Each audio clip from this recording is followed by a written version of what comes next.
I've longed for children, but you're the reason we couldn't have them. My husband spat out, hurling those hurtful words at me after 20 years of marriage. In that moment, I realized I couldn't continue with him. His callousness cut deep and his mind was elsewhere, dreaming of a new life without me. It felt as if some divine eye had witnessed his cruelty. My name is Lisa, 45 years old, a secretary at a law firm. Our marriage, nearing 2 decades, had been modest and childless. Despite our shared desire for children, infertility plagued us, primarily my own struggles. I underwent treatments, exhausting myself physically, emotionally, and financially, only to face disappointment. When I turned 40, we conceded defeat. My husband's desire for children persisted, but I couldn't endure the pain and financial strain any longer. We decided to halt treatments and embrace a childless life, opting for luxury trips instead. Yet the pang of regret lingered, especially when confronted with images of children on TV or greeting cards. Even 5 years post-treatments, guilt and remorse gnawed at me. Then, a school reunion beckoned after a decade. My husband encouraged me to take a break, sensing it as a mini vacation. It felt like a temporary escape from the weight of our childless existence. I realized I had scarcely been out alone since our wedding day, my life consumed by infertility treatments. But a little indulgence now and then couldn't hurt, right? At the venue, catching up with old friends felt refreshing. "Lisa, long time no see. You look great, slimmer than before," one friend remarked. Indeed, I had shed about 22 pounds over the past decade. "Thanks," I replied with a smile. "I envy you. Since marriage and kids, I've gained almost 33 pounds, she lamented. Her words, though innocent, stung a bit. "Any kids for you?" another friend asked. "No, we couldn't," I replied, feeling the weight of the question. "Just the two of us." "Oh, sorry for asking such an awkward question," she apologized. "No worries. Let's just enjoy ourselves," I reassured, trying to maintain a lively atmosphere. As conversation flowed, a startling revelation emerged. My son was nearly caught in a marriage scam recently, one classmate shared. I was taken aback. A scam? Yes, they asked him for $20,000 for their wedding, but it fell through, she explained. "What happened next?" I inquired, intrigued. "He couldn't afford it, so he came to us for advice. That's when we uncovered the scam. The woman vanished," she recounted. "It's terrifying," I murmured, shaken by the story. "There are some awful people out there," another friend chimed in. "Really scary." "A marriage scam," I mused, shocked that such deceit could occur so close to home. Thankfully, her son had moved on with a new girlfriend, and the parents seemed relieved. The reunion continued smoothly, eventually winding down. Instead of heading to the after party, I decided to head home, reflecting on the evening's unexpected revelations. I returned to my hotel, savoring a nightcap alone. It struck me, I hadn't checked in with my husband. It was only 10 p.m. He should still be awake. Despite repeated calls, he didn't answer. Perhaps he already turned in. Well, I'd be back tomorrow, so it wasn't a pressing concern. Yet an uneasy feeling gnawed at me. Was it women's intuition? Something felt off. From then on, my husband started arriving home unusually late on weekdays, often inebriated. "Hey, I'm home," he slurred one night, collapsing onto the living room floor. "Are you okay?" I asked, concern creeping into my voice. "Shut up, I'm home. Show some respect," he retorted, his words clouded by alcohol. As I tidied up his discarded clothes, he muttered something about Alyssa. You know, if you were as young as Alyssa. Confusion gripped me. Who was Alyssa? What did he mean by his words? Before I could inquire further, he was already asleep. Could he be cheating on me? The unease I felt that day morphed into a creeping certainty. But no, my husband was a good man. It must be drunken nonsense. Yet doubts lingered, unsettling my thoughts. I tried to reassure myself, but my husband's erratic behavior gnawed at me. Weekends meant early departures and late returns, often accompanied by the stench of alcohol. It had become a pattern I could no longer ignore. "You're going out drinking almost every day lately. Are we okay?" I ventured one evening. "Mind your own business. It's my money," he snapped back, dismissive of my concern. "But we need to save for our future," I insisted. His response cut deep. "Well, I've spent quite a bit on treatments." "That's because you're defective." Even in his inebriated state, his words stung. I could have fathomed he'd speak to me that way. As time passed, his disparaging remarks grew more frequent. "Since you can't have kids, you should focus on showing affection to me," he'd say. With each selfish act, my love for him waned. Gone was the caring husband who once supported me through treatments. Would he ever return? After 20 years, I began questioning the essence of our marriage. But before I could confront him about it, he dropped a bombshell. "We need to talk," he said, his demeanor serious. I returned from work to find him on the sofa, his expression grave. "What's wrong? Why are you being so formal?" I asked, sensing something was amiss. "I want a divorce," he declared bluntly. The words hit me like a ton of bricks. "You're joking, right? Why would you say that all of a sudden?" I pleaded, hoping for reassurance. But the idea of divorce had never crossed his mind before. "Yes," he confirmed, leaving me stunned and bewildered. The revelation hit me like a tidal wave. Divorce? Had my husband been considering it all along? I confronted him, desperate for clarity. "Out of the blue, you want a divorce? What's going on?" I demanded, my emotions raw. "We've been together for 20 years, haven't we? Let's talk this through," I urged, hoping for understanding. But he met my plea with contempt. "You're clueless, aren't you?" he scoffed, his tone laced with bitterness. Confusion clouded my mind. "What do you mean? For 20 years I've wanted children, but because of you I've been denied that chance," he accused, his words cutting deep. His revelation blindsided me. "That's not fair." "We decided together to stop treatments," I countered, feeling the weight of sadness and frustration. "I was never okay with that. I've always wanted a child," he confessed, his voice heavy with regret. Tears threatened to spill as the reality sank in. "Well, if you sign the divorce papers, I won't have anything else to say," he declared proudly, pushing the papers toward me.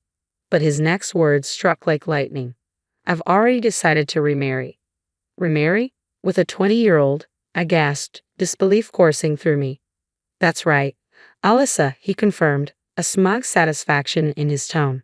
Alyssa, the name echoed in my mind, the same name he had mentioned before. Woman's intuition, it seemed, was not to be underestimated. I felt a flicker of self-satisfaction, but I knew it wasn't the time for indulgence. Then my husband showed me a picture of his so-called adorable Alyssa. As I examined it closely, I struggled to contain my laughter. Surely, this had to be a joke. How could something like this be real? I prayed he didn't notice my odd reaction and swiftly composed myself.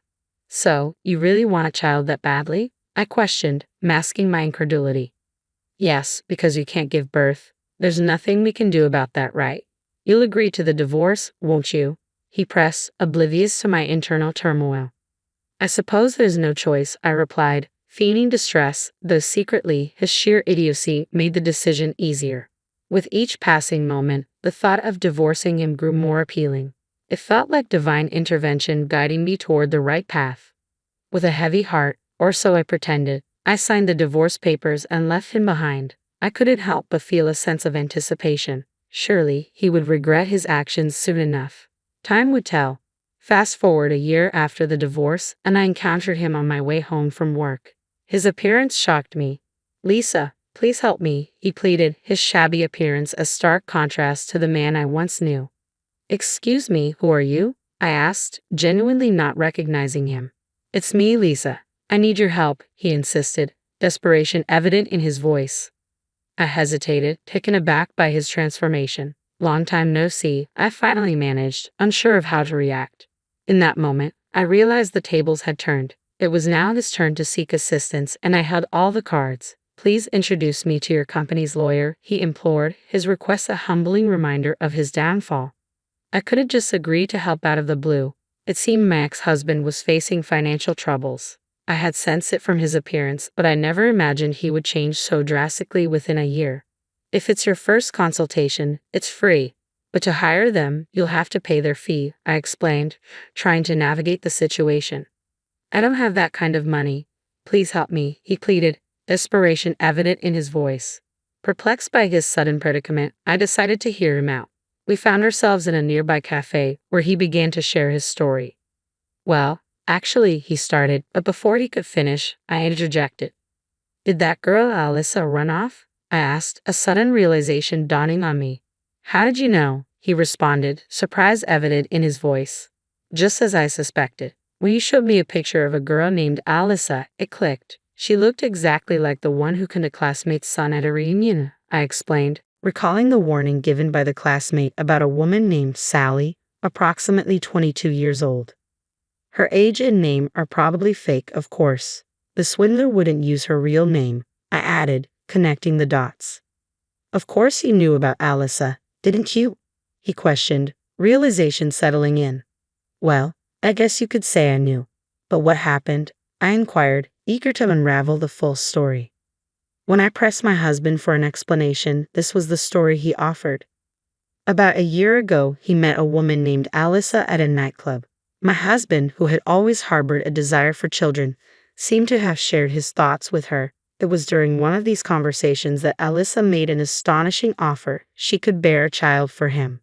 Their relationship blossomed from there. He started frequenting the club almost every weekday and spent weekends with Alyssa outside its confines. In the process, he depleted $10,000 from his savings, accumulated during his single days.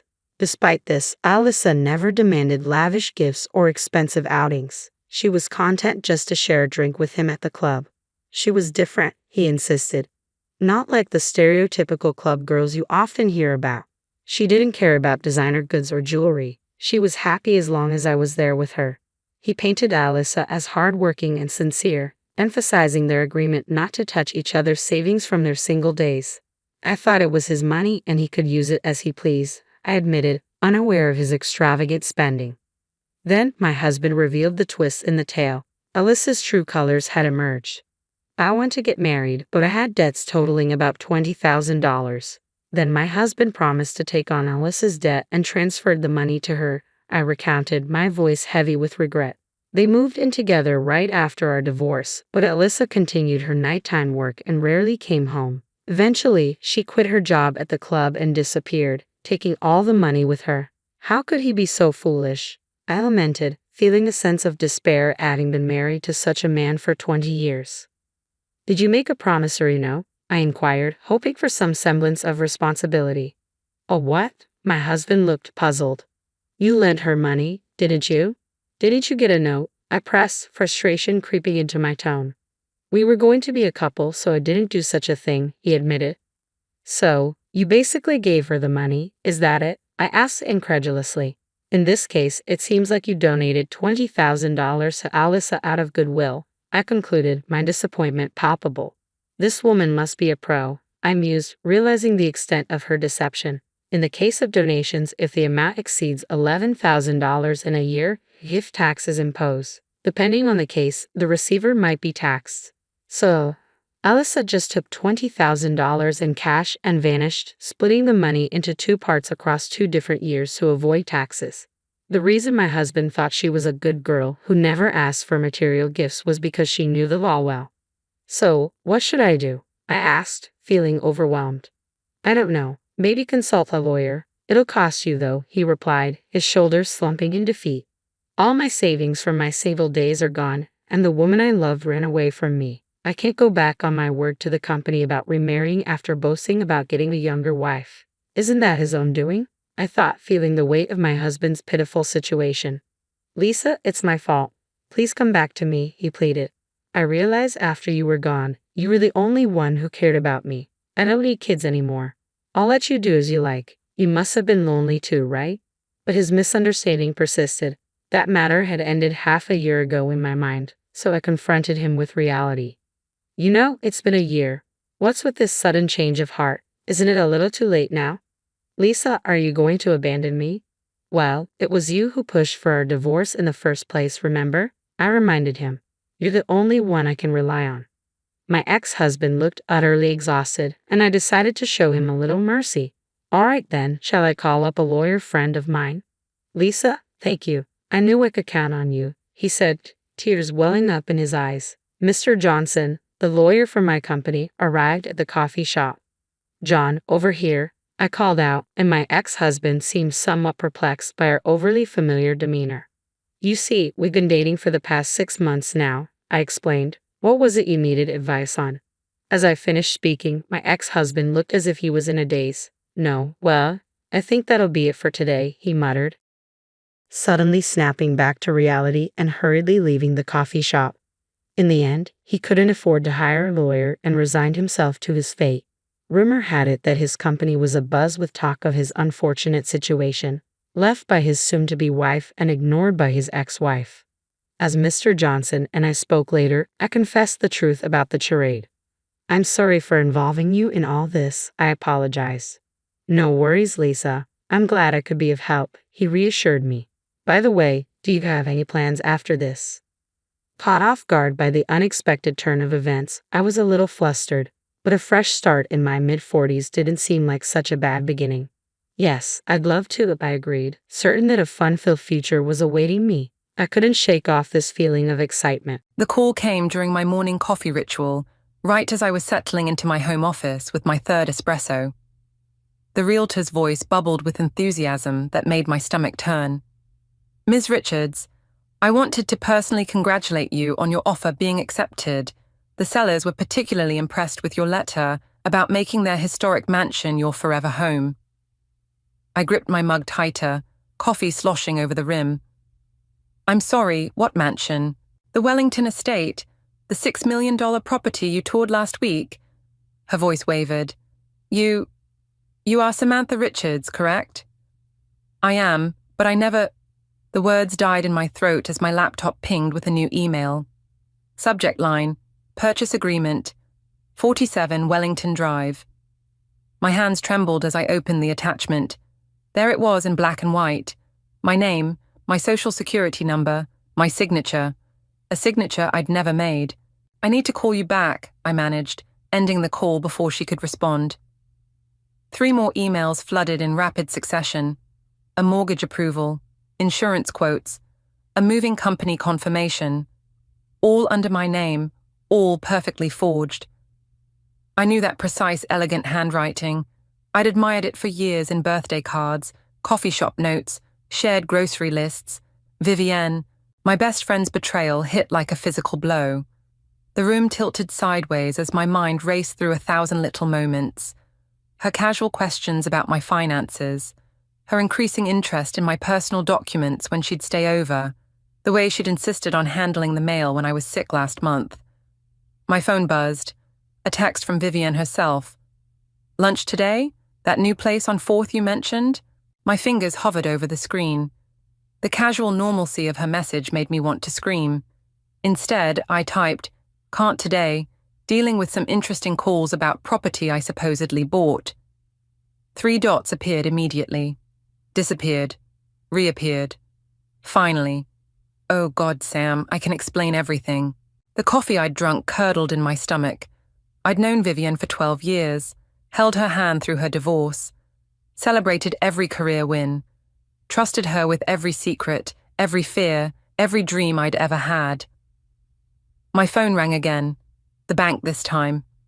I let it go to voicemail, too focused on the mounting evidence on my screen. Each new document showed a more elaborate web of deception. Multiple credit cards, investment accounts, even a business loan. Another text from Vivienne. "Please let me explain in person. It's not what you think." But I knew exactly what it was. Every time she'd crashed at my place after too many drinks, every casual dinner where she'd insisted on clearing the table, every moment she'd distracted me while rifling through my life, it had all been calculated, planned. My hands shook as I pulled up my banking app. Access denied. Invalid password. I tried again. Same result. "Your account has been locked due to suspicious activity. Please visit your local branch." The walls of my office felt like they were closing in. I'd built my freelance design business from nothing, saved every penny, protected my perfect credit score like it was a precious jewel, and in what seemed like minutes, it was all crumbling. My phone buzzed again. Vivienne had sent a voice message. I pressed play before I could stop myself. "Sammy, please." Her voice broke. "I know how this looks, but I had no choice. You have to understand." I deleted it before she could finish.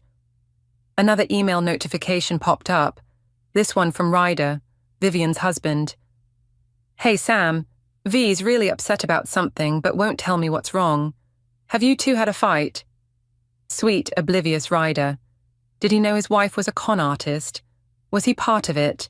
My cursor hovered over the reply button when a new email caught my eye. Subject line: Change of address confirmation, 47 Wellington Drive. The message contained a single line: Primary resident, Vivian Phillips. The pieces clicked into place with sickening clarity. She hadn't just stolen my identity, she'd stolen my entire life and planned to live it herself. My phone lit up with another call from the bank. This time I answered. Ms. Richards, the fraud department representative began, we've detected some unusual activity.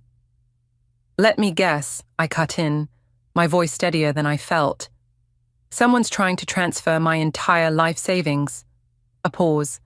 Actually, yes. The request came in about 3 minutes ago. I closed my eyes, seeing Vivian's perfectly practiced signature dancing behind my eyelids. Don't let that transfer go through. I'm on my way to the branch right now. I grabbed my keys, my mind already racing ahead to what came next, because this wasn't just about money anymore. This was about something far more precious, my identity. And I was going to make damn sure Vivian understood exactly what it felt like to have your life stolen out from under you. The bank lobby felt like a fishbowl, all glass walls and watchful eyes. I gripped the stack of printed emails in my sweating palms, willing my hands to stop shaking. The branch manager's nameplate read, Patricia, but her eyes said, skeptic, as she reviewed my driver's license for the third time. And you say this Vivian person has access to your home? Had access? I pulled out my phone, showing her the text thread. I changed the locks an hour ago, but she's been staying over regularly for months, ever since her supposed separation from her husband. Patricia's eyebrows lifted. Supposed? My stomach clenched as another piece clicked into place. I pulled up Instagram, finding the photo from 3 weeks ago, Vivian and me at our favorite wine bar, celebrating what she'd called her fresh start after moving out from Ryder's place. But there, in the background of another patron's photo posted the same night, was Ryder himself, with Vivian, at a different restaurant across town. Oh God. The room swayed. She's been lying about everything. Patricia's expression softened. Ms. Richards, I've frozen all your accounts and flagged any new credit applications. But you need to understand, the damage here is extensive. Someone has been methodically building this facade for months, maybe longer. My phone buzzed. Madison. I'd texted her on my way to the bank, but seeing her name now made my chest tight. She was my oldest friend, even before Vivian. What if she'd been in on it too? I have to take this, I mumbled, stepping away from Patricia's desk. Sam? Madison's voice crackled with concern. What the hell is going on? Vivian just called me crying, saying you're accusing her of some crazy things. Did you know? The words came out sharper than intended. All those girls' nights when she crashed at my place. Did you know she was going through my things? What? No, Sam, slow down. What are you talking about? I told her everything. The mansion, the loans, the fake separation from Ryder. With each detail, my voice grew steadier, anger replacing shock. Jesus Christ. Madison's horror sounded genuine. The charity gala photos. What photos? Last month, when she insisted on handling the social media for your design business, she posted all those pictures of you two at that black tie event, remember? I hadn't attended any gala, but I remembered Vivienne showing me the photos. Me in a black dress, her in blue, both of us laughing with champagne flutes. Except, those were photoshopped, I whispered. She needed them to establish a public timeline, to make it look like I was involved in all of this. Sam. Madison's voice dropped. Check your business Instagram, now. I pulled it up, scrolling through months of posts I hadn't made, photos I hadn't taken, client testimonials I'd never received, an entire parallel business life, carefully curated to support whatever story Vivian was crafting. She's been building my reputation in circles I've never even heard of, I said, nausea rising. High-end clients, luxury brands. The mansion makes more sense now, doesn't it? Madison's tone hardened. She needed your identity to match the lifestyle she was creating. My phone pinged with another message. Ryder again. Hey, are you coming to dinner tonight? V says she's making your favorite pasta. The casual domesticity of his message made me want to scream. Did he really not know, or was he just a better actor than I'd given him credit for? Madison, I said, watching Patricia wave urgently from her desk. I have to go, but I need you to do something for me. Find out everything you can about Ryder's business. If Vivian's been playing this game with my life. You think she's doing the same to him? Madison finished. I'm on it. And Sam, don't confront her alone. Promise me. I ended the call as Patricia gestured me over. Her face had gone pale. Ms. Richards, we've found something else. She turned her monitor toward me. These transactions, dating back 6 months, regular transfers from your business account to an offshore holding company. The numbers blurred before my eyes. Hundreds of thousands of dollars, siphoned away so gradually I hadn't noticed. The company name, Patricia continued, is registered to a V. Phillips. My phone lit up with one final text from Vivian. Dinner at 7? We really need to talk. I can fix all of this, Sammy. Trust me one last time. Trust. Such a small word for such a devastating weapon. I thought of all the times I'd trusted her, all the ways she'd used that trust to dismantle my life piece by piece. Well, 2 could play at that game. I typed back, dinner sounds perfect. Can't wait to hear everything. Sometimes the only way to catch a liar is to tell a better lie. I sat in my car, outside Vivian's favorite Italian restaurant, watching my hands grip the steering wheel until my knuckles went white. 7 o'clock loomed 15 minutes away. Through the window, I could see her already at our usual table, sipping wine like she hadn't just demolished my entire life. My phone buzzed. Madison's update. Ryder's company records show some weird patterns, large consulting fees to shell companies. Started around the same time V moved in with him. Another piece of the puzzle. I typed back. She's not just stealing identities. She's building a whole network. Sam, please tell me you're not actually meeting her. I watched Vivian check her phone, tuck a perfect strand of hair behind her ear. The gesture was so familiar it hurt. I need to understand why. At least let me come as backup. No, I need to do this alone. I turned off my phone before Madison could argue further. The restaurant's warmth hit me like a wall as I stepped inside. Vivian stood, arms outstretched for our usual hug. I stepped back, watching her face fall. Sammy, don't. My voice came out steadier than I felt. Just tell me why. She sank into her chair, fingers tracing the wineglass stem. It's complicated. Try me.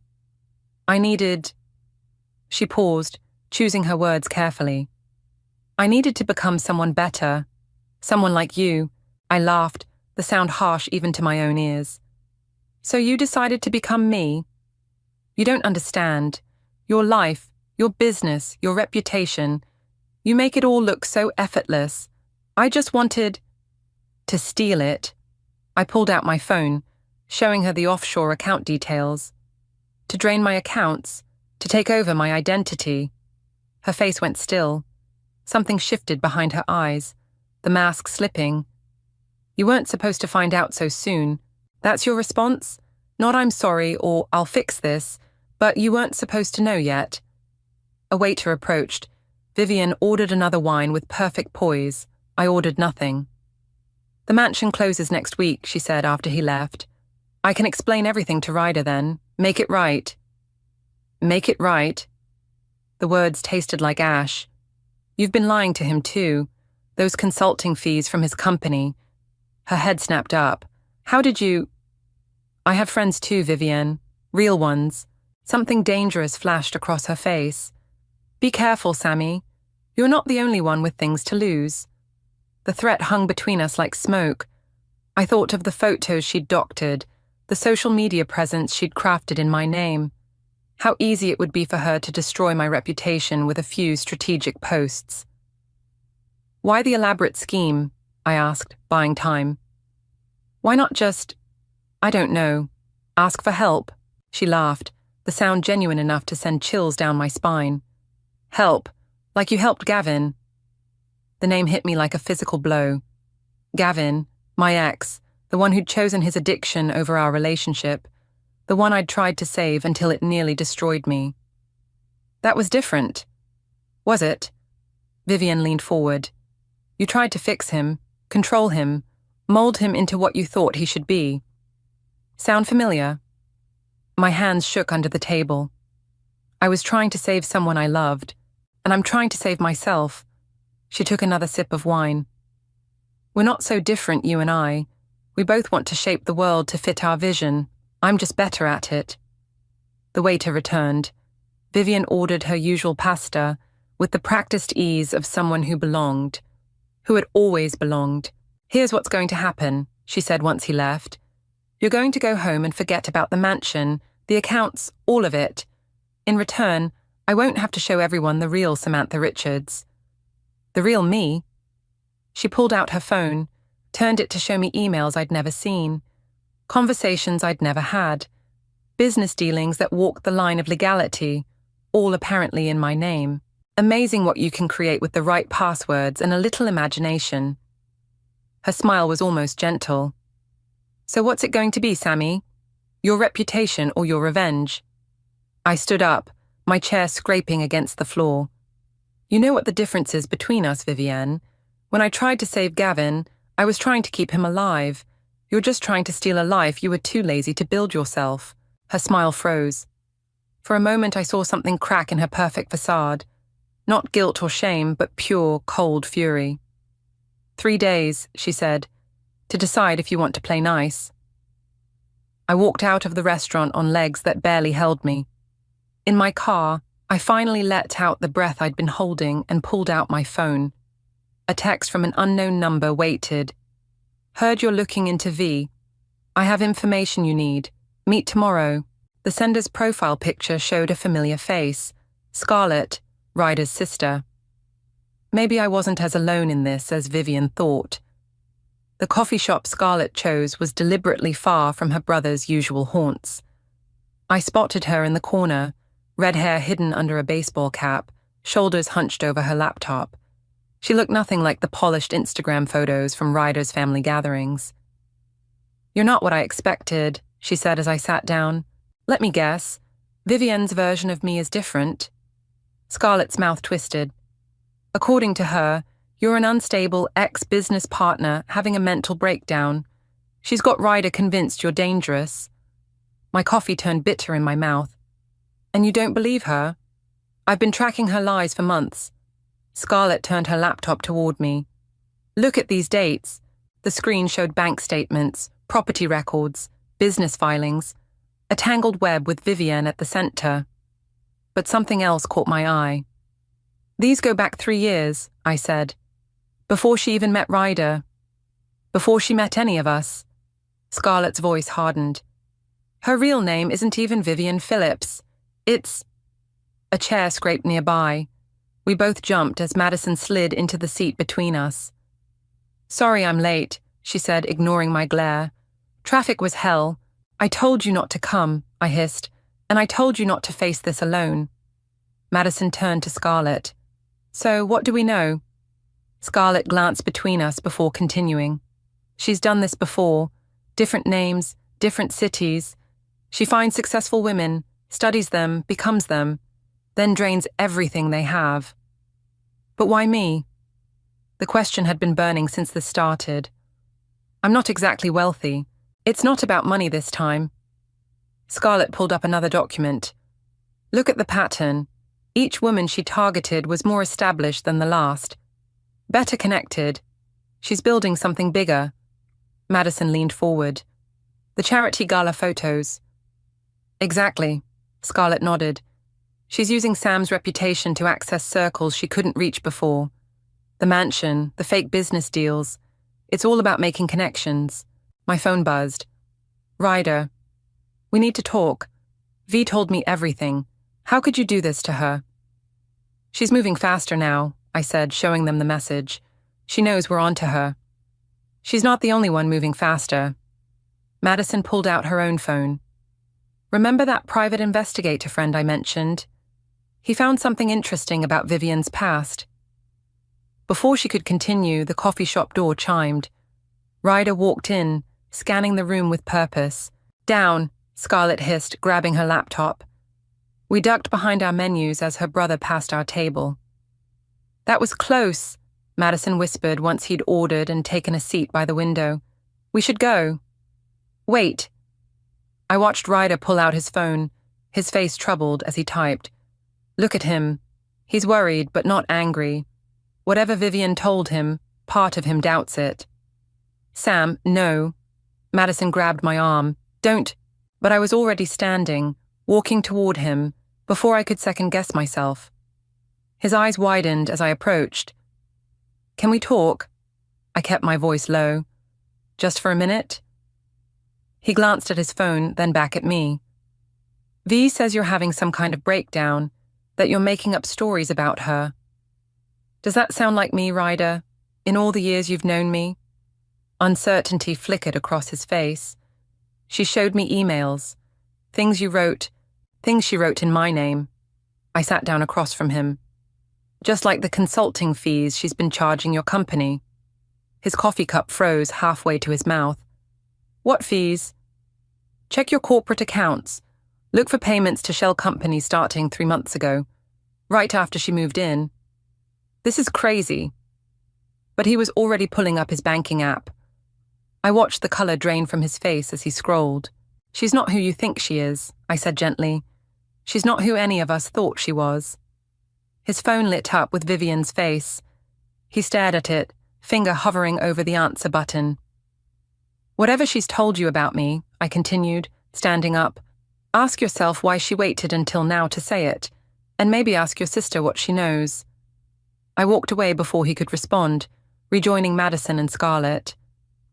That was risky, Madison said as we hurried out the back exit.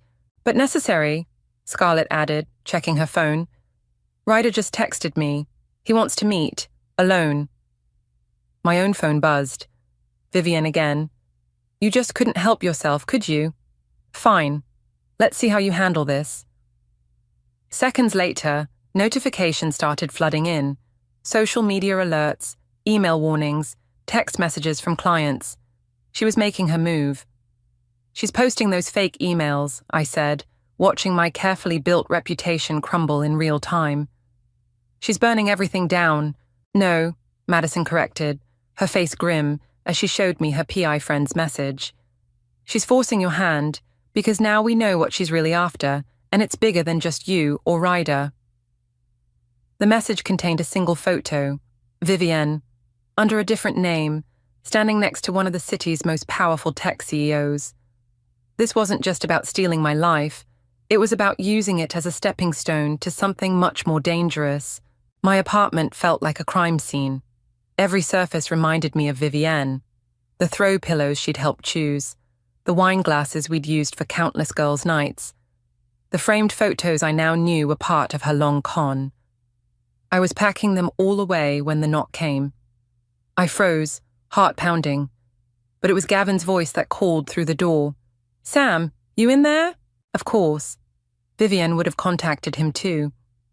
I opened the door to find him looking exactly as I remembered. Leather jacket, worried eyes, that slight tension in his jaw that meant he was trying to figure something out. Your social media is going nuclear, he said, stepping inside. Want to tell me what's really going on? Depends. Did Vivian already give you her version?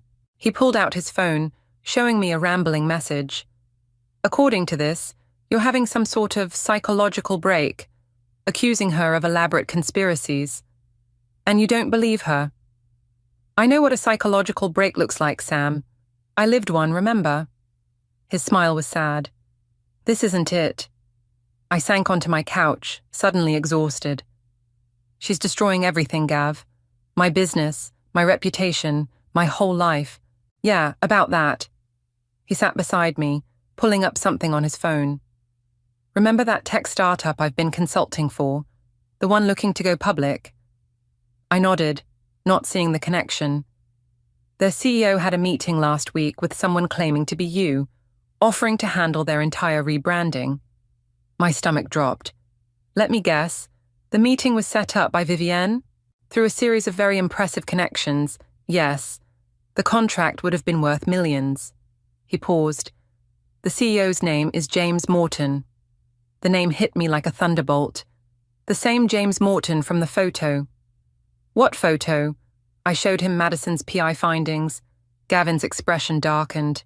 Son of a bitch, he muttered. She's not just stealing identities. She's using them to get inside information before companies go public. My phone buzzed. Ryder calling. I answered on speaker. Sam? His voice was rough. I talked to Scarlett. Check those accounts you mentioned. There's something else you need to see. I'm with Gavin, I said. He found a connection to James Morton. A sharp intake of breath. That's what I'm calling about. V just left for an emergency meeting with Morton's board. She's using my company credentials to get in. When? Now. She left 10 minutes ago. I was already grabbing my keys. Send me the address. Sam, wait. Gavin caught my arm. You can't just burst into a corporate board meeting. Watch me. No, he's right, Ryder said through the phone. But I can get you in. I'm still listed as her emergency contact. I'll tell security she forgot crucial documents. I'm coming with you, Gavin said as I headed for the door. Gav, you're not the only one she's used. His voice was steel. Those consulting fees she charged Ryder. They went through my old firm's accounts. She's been setting me up too. My phone lit up with another message. Madison. PI found more. V's not working alone. Someone high up is protecting her. As if on cue, my email pinged. A message from an anonymous account contained a single video file. I clicked play. It was security footage from my building's lobby, dated 3 months ago. It showed Vivienne letting herself in at 3 a.m. using my key. But she wasn't alone. A man in an expensive suit accompanied her, his face carefully turned away from the cameras. Freeze that frame, Gavin said, leaning closer. The watch he's wearing, that's a limited edition, Morton's signature piece. The pieces clicked together with sickening clarity. She's not infiltrating his company. She's working for him, using stolen identities to gather inside information, Gavin finished. Then when it all falls apart, the women she impersonated take the fall. My voice sounded distant to my own ears. That's why she's burning my reputation now. She's setting me up to take the blame. Ryder's voice crackled through the phone. Security badge is waiting at the front desk. But Sam, be careful. If Morton's involved... I know. I grabbed my coat. This isn't just about Vivienne anymore. It never was, Gavin said quietly. My phone buzzed one final time. Vivienne. Last chance, Sammy. Walk away now, or what happens next is your fault. I stared at her message, remembering every laugh we'd shared, every secret confided, every moment I'd thought was real. She'd played me perfectly, using my trust against me. Now she was about to do the same to others, leaving a trail of destroyed lives in her wake. Let's go, I told Gavin, heading for the door. It's time to show Vivienne what happens when you underestimate the life you tried to steal. Morton Technologies loomed above us, all glass and steel stretching into the evening sky. The security guard barely glanced at my borrowed badge, too busy watching Gavin's careful distraction about a misplaced laptop. Years of addiction had taught him how to command attention while being forgettable, a skill I never thought I'd be grateful for. 14th floor, Ryder's voice crackled through my earpiece. Boardroom CV's presentation starts in 10 minutes. My heels clicked against marble as I strode toward the elevators, projecting the confidence I'd seen Vivienne wear like armor. Inside, my heart thundered. Security feed is looping, Madison added through the earpiece. But Sam, there's something else. The PI just sent more photos. That man with V, he's been spotted with 3 other women in the past year. All of them, let me guess, I cut in, watching floor numbers climb. All of them faced fraud charges shortly after. All of them took plea deals, disappeared completely. The elevator doors opened on 12. A familiar figure stepped in, Scarlett, wearing a catering uniform. "Ryder called," she said quietly. "Thought you could use backup." "How did you—" "I used to work events here. Still have friends in the kitchen." She handed me a coffee cup, empty except for a small USB drive. "Everything we found on V and Morton, plus the security footage. Ready to go public the second you give the signal." The elevator chimed. 14. "Showtime," Scarlett whispered, wheeling her cart out. I followed the signs to boardroom C, my reflection ghosting along the glass walls. For a moment, I caught a glimpse of myself, as Vivienne must have seen me. Successful, confident, worth becoming, worth destroying. Voices drifted from the partially open door. "The Richards portfolio demonstrates our ability to penetrate key market segments," Vivienne was saying. "Our research suggests—" I pushed the door open. "Your research? That's an interesting way to describe identity theft." The room froze. 12 board members turned to stare. Vivienne's perfect smile flickered for just a fraction of a second. "Sam," she recovered smoothly. "I'm so glad you could join us. Everyone, this is Samantha Richards, my former partner. She's been having some difficulties lately." "Difficulties?" I stepped forward, holding up the USB drive. "Like discovering how you and James here have been running this con across multiple companies." Morton stood, his expensive watch glinting. "Security."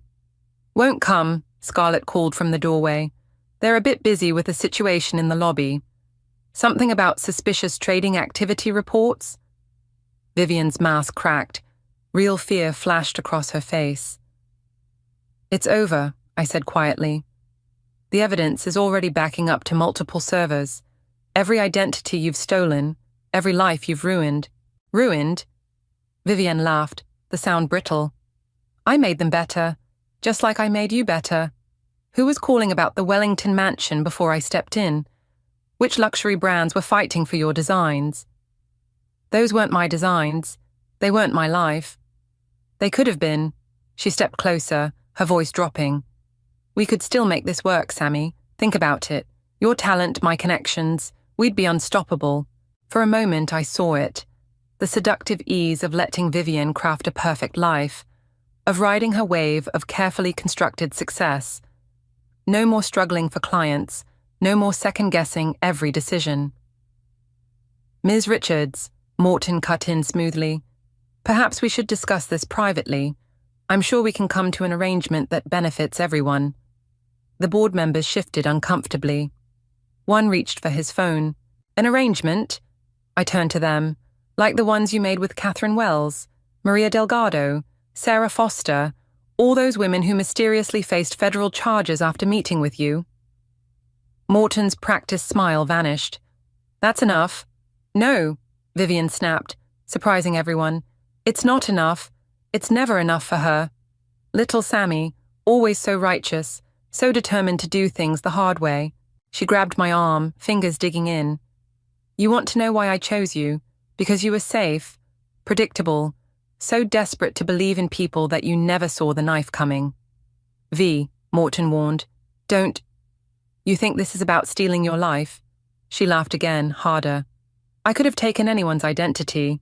I chose yours because you were perfect, just successful enough to be useful, just trusting enough to be easy. And now you're going to lose everything, just like the others." The room had gone deadly quiet. I smiled. "Say that again," I said softly. "But this time, remember, you're still wearing the wire Scarlett planted on you during your emergency bathroom break." Vivienne's face went white. Behind her, Morton was already moving toward the door, where Gavin stood waiting with 2 FBI agents. "Turns out," I said, watching comprehension dawn in her eyes, "I'm not as predictable as you thought." The next few minutes were chaos. Agents reading rights, board members shouting, Morton demanding lawyers. But I couldn't look away from Vivienne's face as her perfect world crumbled. Because in the end, she'd been right about one thing. I was desperate to believe in people. I just believed in the right ones this time. The FBI's interview room felt smaller by the hour. I'd given my statement twice, signed countless documents, and still they wanted more. But I couldn't leave, not while Vivienne was in the next room, spinning her own version of events. "Just one more question," Agent Torres said, sliding another photo across the table. "When did you first suspect Mrs. Phillips wasn't who she claimed to be?" I stared at the image, Vivienne and me at my birthday party last year, both laughing at something now forgotten. She was exactly who she claimed to be. That was the problem. A knock interrupted us. Madison poked her head in. "Sorry, but you need to see this." She held up her phone, showing a live stream from outside the federal building. Reporters swarmed around a familiar figure, Ryder, looking shell-shocked as cameras flashed. "My wife is innocent," his voice crackled through the speaker. "Samantha Richards is the one who—" I switched it off, my hands shaking. He still believes her. "Men like Ryder," Agent Torres said gently, "sometimes need to learn the hard way." Another agent appeared at the door. "She's asking for you." My stomach clenched. "Vivienne? Says she'll only give her full statement to you." Madison grabbed my arm. "Sam, don't. She's trying to manipulate you again." But I was already standing. "That's counting on it." The walk to the other interview room felt like crossing a tightrope. Through the observation window, I saw Vivienne, still perfect, still poised, despite hours of questioning. Only the slight smudge of her mascara betrayed any distress. "Remember," Agent Torres whispered, "we're right outside. Don't let her—" "I know who she is now," I cut in. "That's all I need." Vivienne's smile bloomed as I entered. "Sammy, I knew you'd come. Drop the act, V. It's over." "Is it?" She leaned forward, chains clinking softly. "Ryder's out there right now defending me. The board members are already calling their lawyers. And you're about to lose everything you worked for." "You mean everything you stole?" "Borrowed," she corrected. "Enhanced. Made better." "Tell me something. How many new clients have inquired since those fake designs went up? How many opportunities opened up?" I hesitated. She saw it, pressed harder. "We could still salvage this. Tell them Morton forced me, that I was protecting you by keeping you in the dark, with your testimony. Like the other women testified?" I pulled out my phone, showing her the photos Madison's PI had found. Catherine Wells, Maria Delgado, Sarah Foster, all convinced to take the fall, all destroyed. Something flickered behind her eyes. They were weak. They were real. Unlike everything about you. Real? She laughed, the sound like breaking glass. "You want to talk about real? Tell me, Sammy, what was real about your perfect little life? Working yourself to death for clients who didn't appreciate you. Crying over Gavin every time he relapsed. At least I made your life interesting. You made it a lie.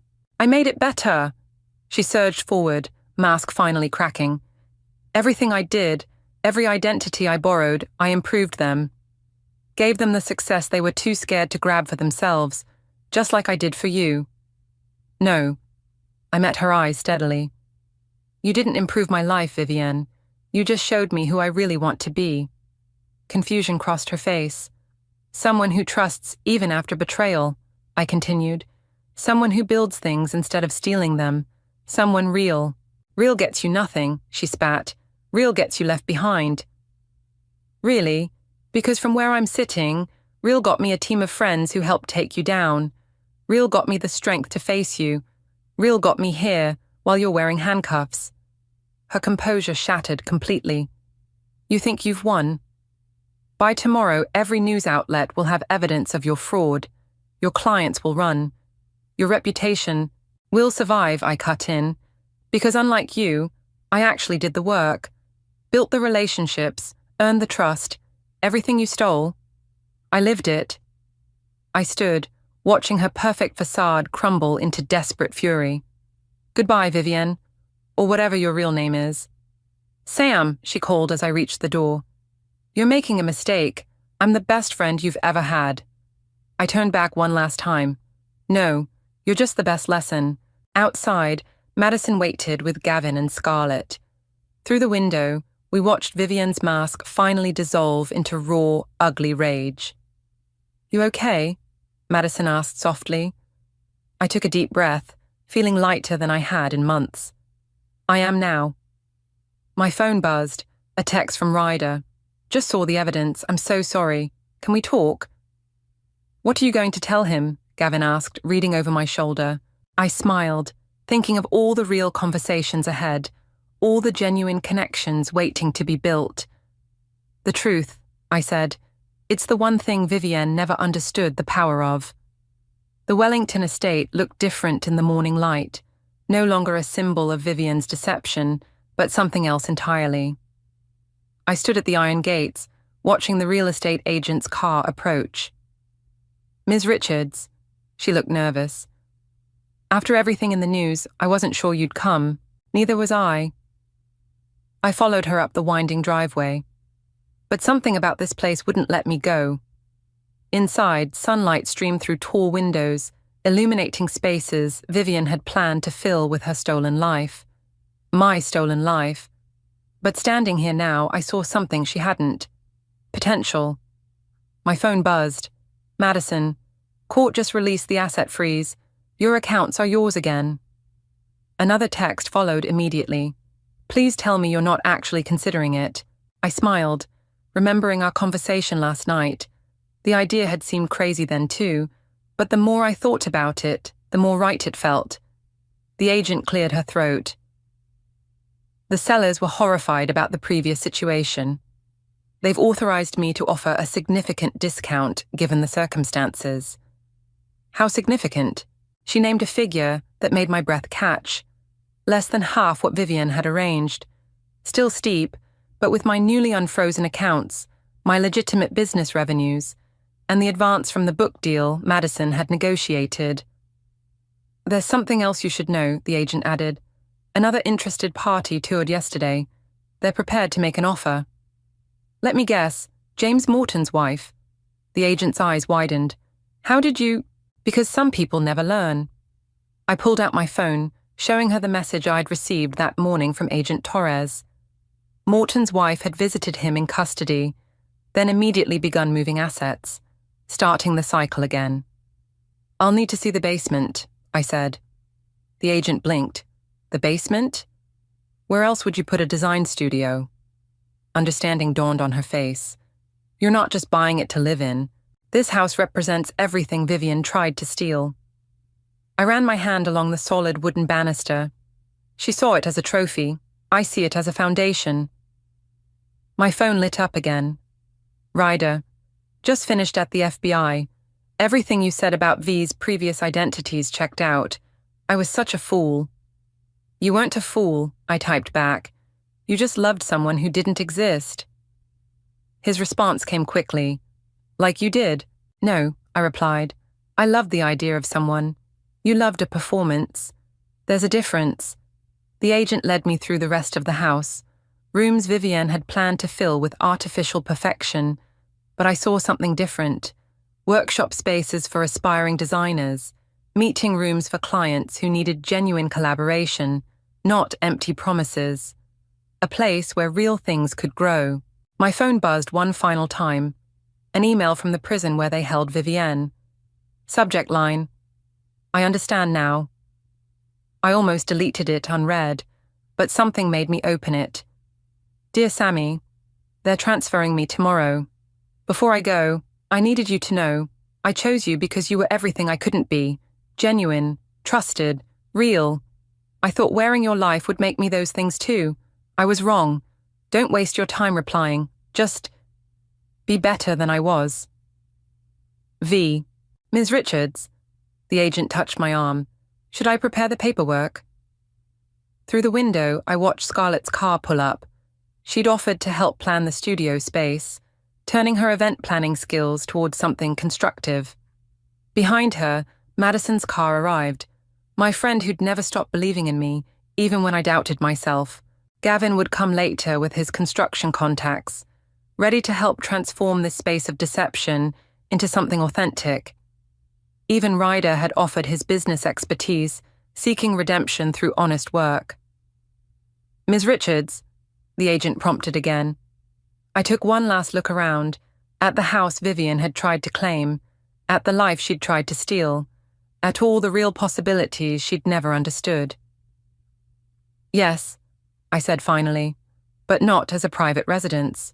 I showed her the business plan on my phone, the Richards Institute for Design Innovation, a place where talented people could build their own success stories, not steal someone else's. Draw up the papers, I told her. It's time this house belonged to someone who knows exactly who they are. Outside, my friends waited, not the perfect polished circle Vivienne had cultivated, but something better, something real. I stepped into the sunlight, leaving the shadows of stolen identities behind. Because in the end, the life worth living isn't the one you take, it's the one you build.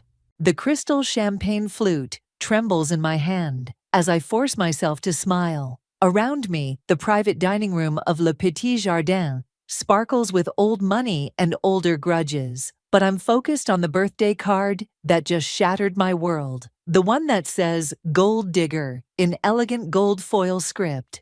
A toast to our dear Lucille, my mother-in-law Thea announces, rising from her chair like a cobra preparing to strike. Who has brightened our lives these past 5 years. The pause is deliberate, designed to draw blood. I catch Forrest's eye across the table, silently pleading for him to say something, anything. My husband just gives me that helpless half-smile I've grown to hate. The one that says, just let mom have her moment, keep the peace. The card sits between us like a landmine. I'd opened it moments ago, thinking it was just another birthday wish. Now my fingers itch to throw it in Thea's perfectly made-up face. Instead, I grip my champagne tighter and maintain my mask. 5 years of marriage have taught me the art of swallowing rage with a smile. To think, Thea continues, swirling her champagne. How far you've come from that little apartment above your mother's flower shop. Why, I remember when Forrest first brought you home. She trails off, letting the implication hang heavy in the air. Graham, my brother-in-law, snickers into his whiskey. His wife shoots me a look of manufactured sympathy that makes my skin crawl. The crystal chandelier catches the light, throwing shadows across faces I once thought would become family. To Lucille, Thea concludes, raising her glass, may you continue to appreciate everything our family has given you. The others echo the toast. I lift my glass mechanically, muscle memory from countless society functions where I've played the grateful daughter-in-law, but something inside me has finally snapped. Actually, I hear myself say, my voice steady, despite the thunder of my heartbeat, I'd like to make a toast of my own. Forrest's eyes widen in warning. We don't challenge Thea. That's the unspoken rule that's kept our marriage intact. But I'm done playing by their rules. I stand, smoothing my silk dress, bought with my own money from my thriving business, though they'll never acknowledge that. To family, I say, letting my gaze sweep the table. To those who judge worth by bank accounts instead of character. To birthday cards that say what we're all thinking. I hold up the offensive card. Thea's smile doesn't waver, but her knuckles whiten around her glass. Graham stops snickering. To better tomorrows, I finish softly, and drain my champagne in one swallow. The silence that follows is absolute. Even the waiters hovering at the edges of the room seem to hold their breath. Forrest stares at his plate, like it holds the secrets of the universe. Well, Thea finally says, her voice arctic, I see someone's had a bit too much champagne. Forrest, darling, perhaps you should take your wife home. I'll call the car, Forrest mumbles, already reaching for his phone. Always ready to smooth things over, to pack away the ugly truth behind polite veneers. But as I gather my things, letting him guide me toward the door, with an apologetic hand on my back, I'm already planning. The card burns in my clutch, like a match waiting to start a fire. They think I'm just the gold digger who trapped their golden boy. They have no idea what I'm capable of. I'm sorry about Mom, Forrest whispers, as we wait for the valet. You know how she gets at these things. I turn to look at him, really look at him. And for the first time, I see him clearly. The weak chin he hides behind his carefully trimmed beard. The way he shifts his weight when uncomfortable, like a child expecting punishment. Don't worry about it, I say, patting his arm. My voice is honey sweet, masking the venom underneath. Everything's going to be different now. He relaxes, missing the steel in my words. But as our car pulls up to the curb, I'm already composing a message to Palmer in my head. It's time to remind this family that the flowers they look down on have thorns. My phone buzzes with a text from Thea. I hope you'll be more gracious at next week's charity gala. We all have reputations to maintain. I smile at the screen, thinking of the secrets Palmer hinted at months ago. About Graham's dealings, about the family's carefully hidden past. Of course, I type back. I wouldn't miss it for the world. The bonfire devours my wedding photos, curling their edges into ash. I watch Forrest's smiling face blacken and disappear into the flames, remembering how young we both looked, how naive I was, thinking love could bridge the chasm between our worlds. You shouldn't be burning things alone at midnight, Forrest calls from the patio door. The neighbors will talk. I don't turn around. Heaven forbid we give your mother more ammunition. He sighs, that familiar sound of resignation that used to make me try harder to please him. Now it just feeds the anger simmering in my chest. The fire pops and crackles, sending sparks dancing into the night sky. About tonight, he starts, moving closer. Mom was out of line with that card. I'll talk to her. Like you talked to her about the welcome to the family dinner where she served food I was allergic to. I toss another photo into the flames. Or when she told everyone at the country club I was pregnant, knowing we'd been struggling to conceive. Lucy, please, don't call me that. I whirl to face him. Your mother uses that name when she's trying to make me sound young and stupid. I'm Lucille. The firelight catches the confusion on his face. Even now he doesn't see it, doesn't understand how every slight, every calculated insult has been slowly killing the woman he married. I just want peace, he says softly. Is that so wrong? Peace, I laugh, the sound sharp enough to make him flinch. You want me to keep swallowing poison with a smile. That's not peace, Forrest. That's surrender. My phone buzzes in my pocket. Probably Ivy checking on me after my cryptic text earlier. Instead, I see Palmer's name on the screen. My heart kicks against my ribs as I remember our last conversation, the hints he dropped about Graham's business dealings. I need some time alone, I tell Forrest, already moving toward the house. Don't wait up. He doesn't try to stop me. He never does. In my home office, I lock the door and dial Palmer's number. Each ring stretches my nerves tighter until... I was wondering when you'd call. Palmer's voice is smooth as aged whiskey. Heard about the birthday dinner. Thea always did have a flair for cruelty. You worked for them for 20 years, I say, sinking into my chair. You must have seen it all. More than they realize. There's a pause, the sound of ice clinking against glass. But information isn't free, Lucille. What exactly are you looking for? I think of the gold digger card, of Thea's smirking toast, of Forrest's endless excuses. Everything, every skeleton, every dirty secret, every weakness. I want to know what makes them afraid. Dangerous territory, but I hear the interest in his voice. Graham's been asking about you, you know, wondering if you've seen certain documents. My pulse quickens. What documents? Meet me tomorrow at the Blue Room, noon, come alone. The line goes dead. I sit in the darkness, my mind racing. Graham's been watching me. The same Graham who laughed at Thea's jokes about my background, who tried to convince Forrest I was after the family fortune.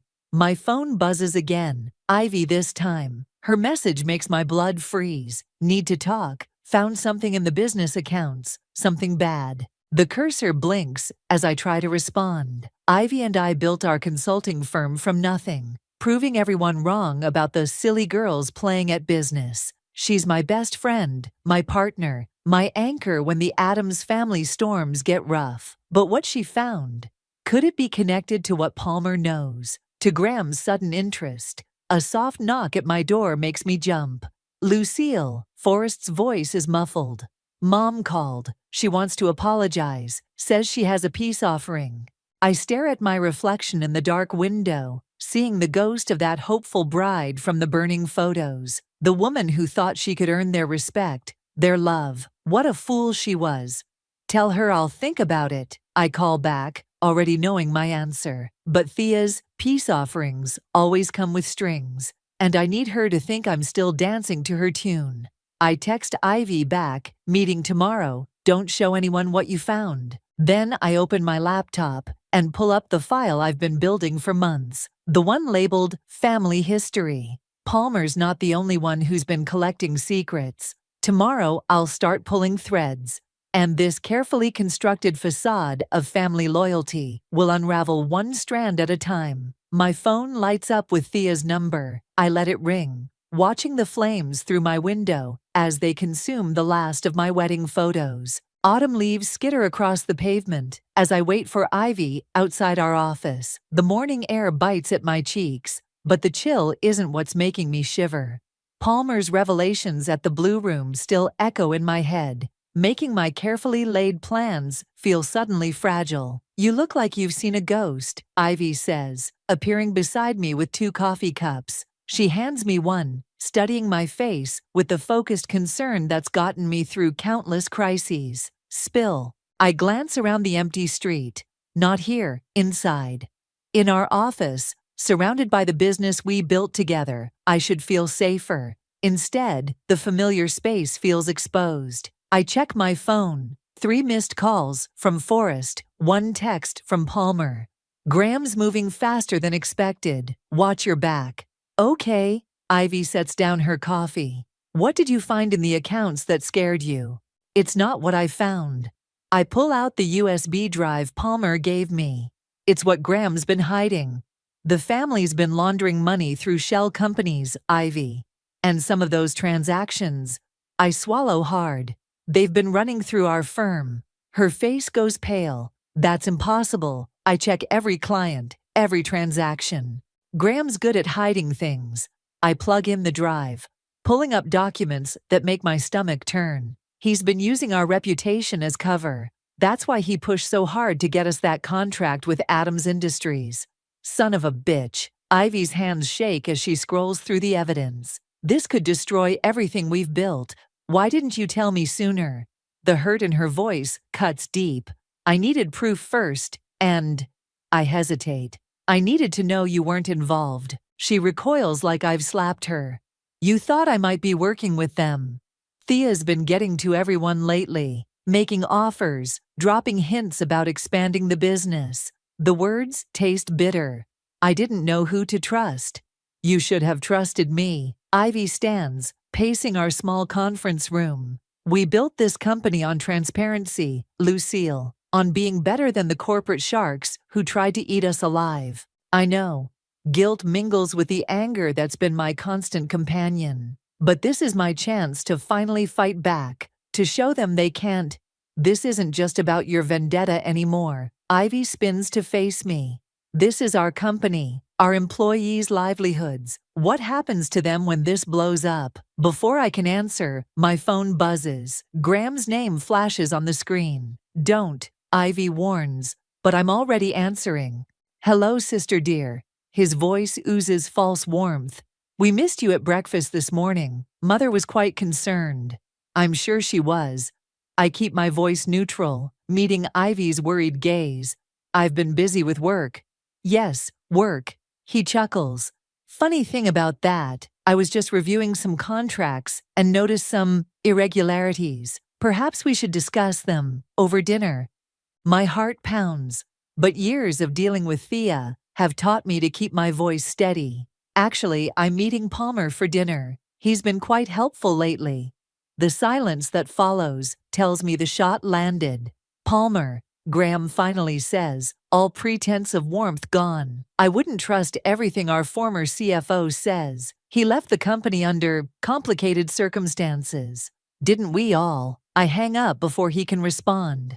Ivy grabs my arm. Palmer, the same Palmer who was fired for embezzlement accusations 3 years ago. The accusations were false. I pull away. Graham set him up because Palmer knew too much, just like they're trying to set us up now. Or he's playing you. Ivy's voice softens.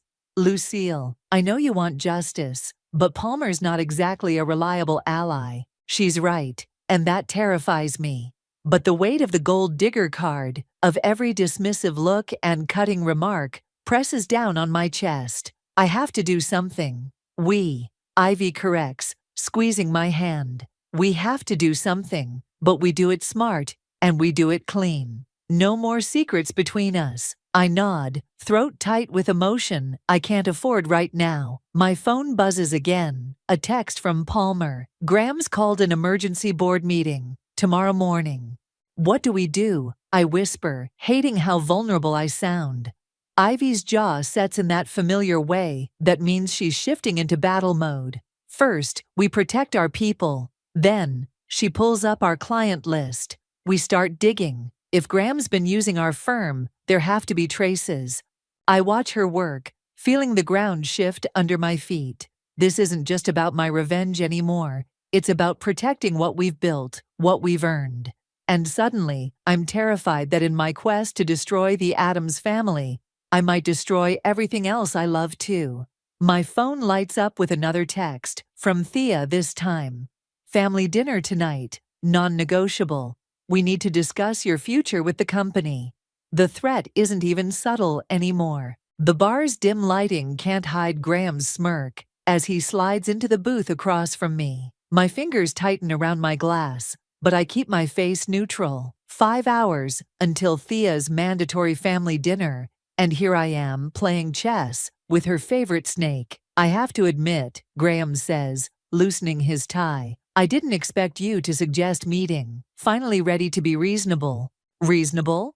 Ice cubes clink as I set down my drink. Like how you were reasonable when you funneled money through my company. His smirk doesn't waver, but something flickers in his eyes. Careful, Lucille. Accusations like that could be problematic, especially coming from someone with your background. My background. I lean forward. You mean the one where I built a successful business while you rode Daddy's coattails? That hits home. Graham's mask slips for a moment, revealing the rage beneath. You really want to play this game? Because I can make one phone call and your precious company will what? I pull out my phone, sliding it across the table. On the screen is an email from Palmer, containing documents that make Graham's face go pale. Interesting reading, isn't it? Amazing what people keep in their private servers.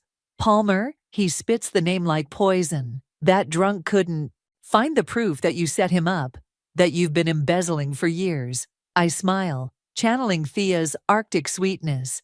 He did, and now I have it too. Graham's hand shoots across the table, grabbing my wrist. You have no idea what you're dealing with. This isn't just about money. Let go. Each word is ice. Everything okay here? We both look up to see Ivy standing at our table, her expression deadly calm. Graham releases my wrist, adjusting his cuffs with forced casualness. Just a family discussion, he says smoothly. Nothing to worry about. Really? Ivy slides into the booth next to me, because it looked like assault to me, and I'm sure the security cameras would agree. My wrist throbs where he grabbed me, but the pain is worth it to see him squirm. We're done here, I tell him. See you at dinner. He stands, straightening his jacket. Think carefully about your next move, Lucille. Some games you can't win. After he leaves, Ivy examines my wrist. That's going to bruise. We should file a report. No. I pull my sleeve down. Not yet. I need him scared, but not desperate. What he said about it not being just about money. Ivy hesitates. I found something else, about your mother's flower shop. My heart stops. What about it? She pulls out her tablet, showing me property records from 5 years ago. The fire that destroyed it, it wasn't an accident. The insurance investigator was paid off by Addams Industries. The world tilts sideways. That fire had destroyed everything my mother built. She died 6 months later, they said, from pneumonia. But I'd always known it was heartbreak. My voice cracks. They knew I was dating Forrest. They knew what that shop meant to us. There's more. Ivy's voice is gentle. The property was bought through a shell company, one registered to Thea. The truth hits like a physical blow. They hadn't just looked down on my background. They'd actively destroyed it. Created the very circumstances they now sneered at. My phone buzzes. Palmer, don't go to dinner. Thea knows about our meetings. Another text follows immediately. But if you do go, check behind the painting in the dining room. The one of their father. Trust me. I have to go to that dinner, I tell Ivy, my voice steady despite the storm inside me. It's a trap. She grabs my hand. Graham's warning, Palmer's message, they're closing in. We need to be smart about this. I am being smart. I squeeze her hand back. I'm going to sit at that table and smile and let them think they've won. And then, I think of my mother's shop, of the dreams that went up in smoke, of every condescending comment about my humble beginnings from the people who engineered my family's destruction. Then I'm going to burn their world down. I stand, gathering my things. But first, I need you to do something for me. Anything. Get me everything you can on Thea's first marriage, the one no one talks about. Ivy's eyes widen. How did you? Palmer mentioned it, said there's a reason she changed her name back to Adams so quickly. I check my watch. 3 hours until dinner. I'm betting that reason is worth knowing. As I leave the bar, my phone lights up with a text from Forrest. Mom's worried about you. Please don't make things difficult tonight. I almost laugh. Difficult doesn't begin to cover what tonight will be.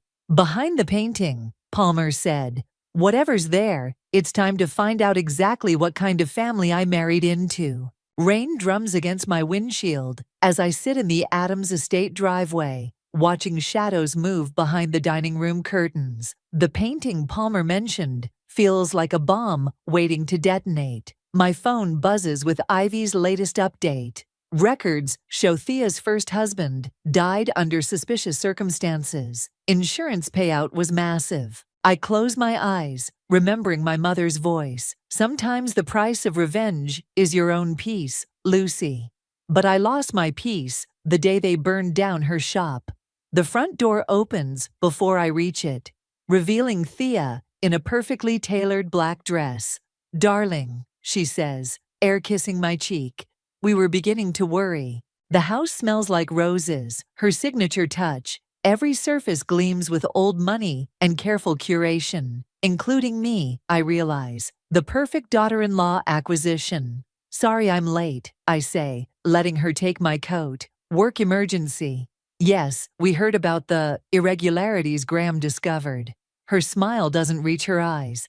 Such a shame when these things happen. In the dining room, Forrest stands by the fireplace, drink in hand. The painting looms above him, their father stern and watchful even in oils. What secrets are you hiding? Lucille. Forrest moves to kiss me, but I turn my head so his lips catch my cheek. His aftershave can't quite mask the whiskey on his breath. Where's Graham? I ask, noting the empty place setting.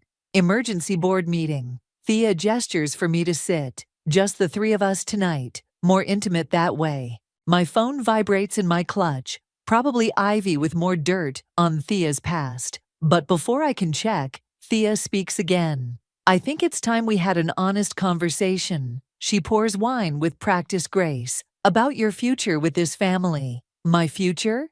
I take a careful sip.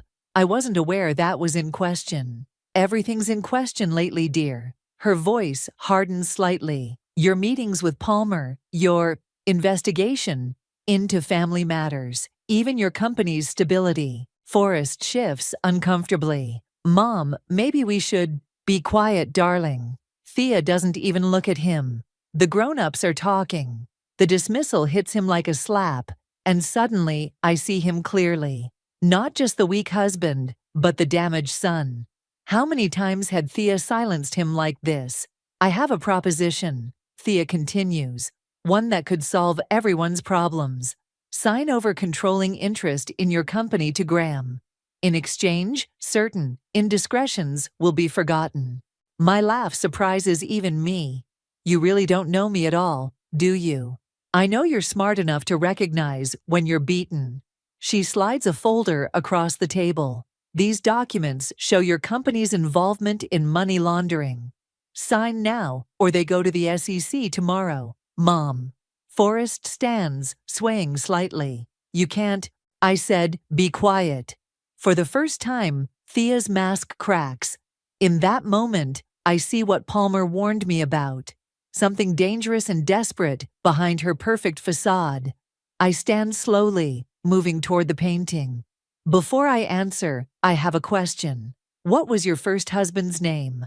The one who died so conveniently? The color drains from her face.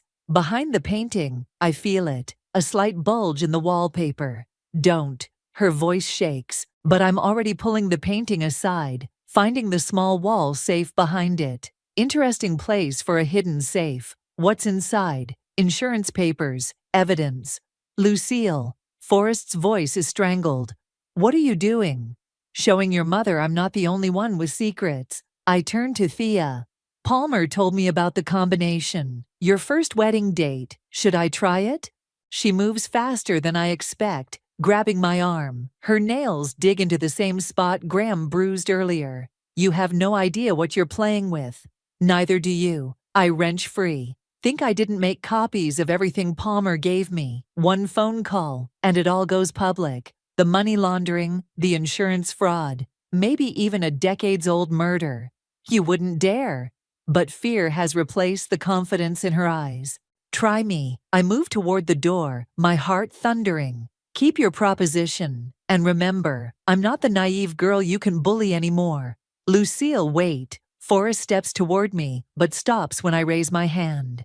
Choose carefully whose side you're on, I tell him. Things are about to get very uncomfortable for this family. Outside, the rain has stopped. My phone shows 3 messages from Ivy, but it's Palmer's that makes my blood freeze. Graham found my copies. They're coming for you next. I start my car, hands shaking. I've just declared war on one of the city's most powerful families. But as I drive away from the estate, I realize there's no turning back now. The safe's contents will have to wait. Right now, I need to survive the night. The boardroom clock ticks like a countdown as I stare at the contract in front of me. Thea sits across the mahogany expanse, immaculate as always, but there's a new tension in her shoulders. We both know what's at stake. It's a generous offer, she says, sliding an elegant pen toward me.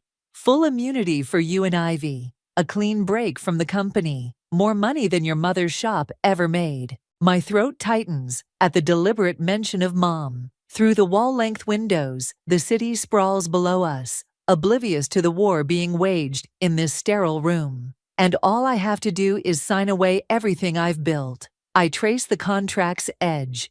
Pretend I never found the evidence. Walk away alive, she corrects softly. Palmer's disappearance should tell you how serious this is. Ice slides down my spine. Palmer hasn't answered calls or texts for 2 days. His apartment was empty when Ivy checked this morning. Where is he? Safe. For now. Thea adjusts her pearls. A tell I've learned means she's lying. But his future, like yours, depends on the next few minutes. My phone buzzes. Ivy. Don't sign anything. Found the smoking gun. Coming up now. Think of Forrest. Thea continues, mistaking my hesitation for weakness. This could destroy him. Is revenge worth losing your marriage? My marriage. I laugh bitterly. You destroyed that the moment you decided I wasn't good enough for your precious family. No, dear. Her smile turns predatory. You destroyed it when you chose Palmer over loyalty. When you started digging into things, better left buried. The boardroom door opens. Graham enters, followed by 2 men in dark suits. My heart stutters as I recognize them. The same insurance investigators who ruled Mom's fire an accident. Time's up, Graham announces. What's it going to be, Lucille? I reach for the pen, watching hope bloom in Thea's eyes. The same hope I saw when I first married Forrest. When she thought she could mold me into her perfect society daughter. The door bursts open again. Ivy rushes in, clutching a laptop, with Forrest close behind. His face is ashen. Don't, he says. Lucille, don't sign. I found the real files.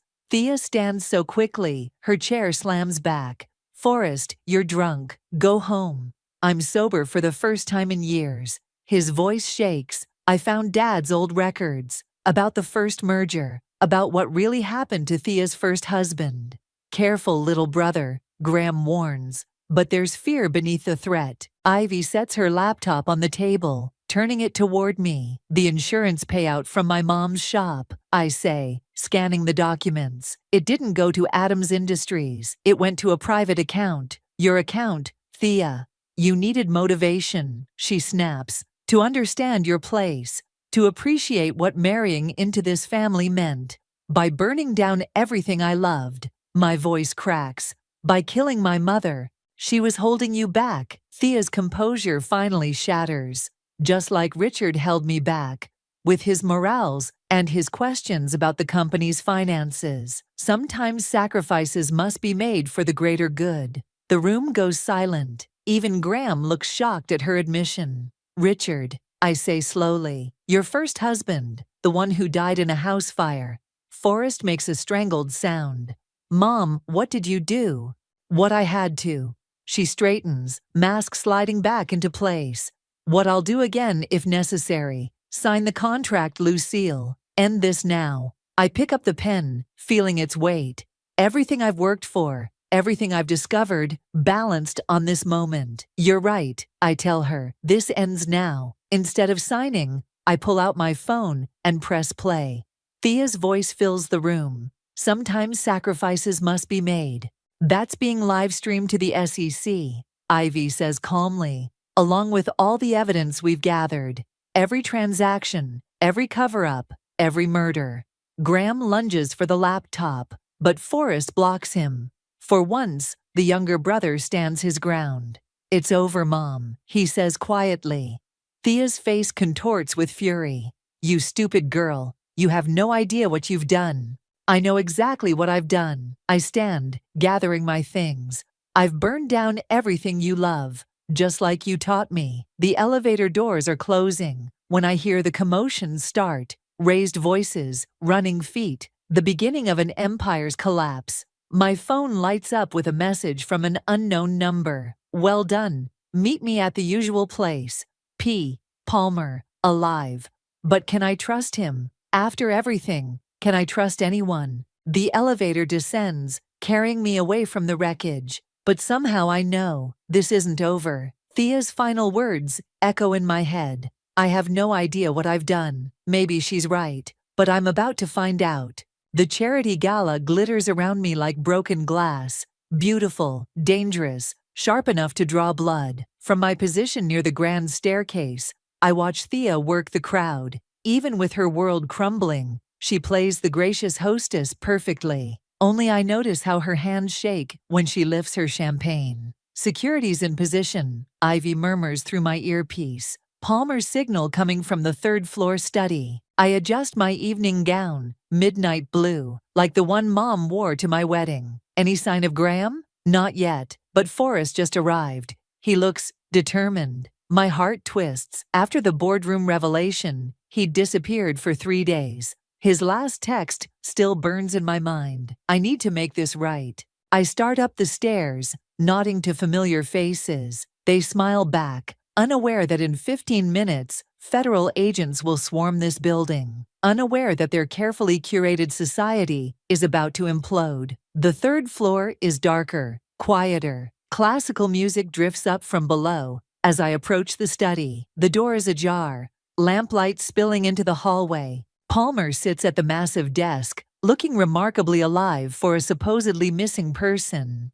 Right on time, he says, without looking up. Close the door. I do, noting the fresh bruises on his face. You're working with them. Smart girl. He finally meets my eyes. Had to make a choice when Graham found me. Die for your revenge, or live for something bigger. Bigger? My laugh sounds hollow. Like what? Like taking down not just the Adams family, but everyone they protect. He turns the laptop toward me. Their network runs deeper than you know. Judges, politicians, police chiefs. And you're helping them cover it up. I'm helping them think they're covering it up. His smile is razor sharp, while actually gathering evidence against everyone involved. The FBI has been building this case for years. The floor seems to tilt beneath my feet. You're an informant. Since before you married Forrest, why do you think I helped you? Your mother's shop wasn't the first business they burned down, just the latest in a long pattern. Footsteps in the hallway make us both freeze. The door opens, revealing Thea. She's still smiling, but her eyes are wild.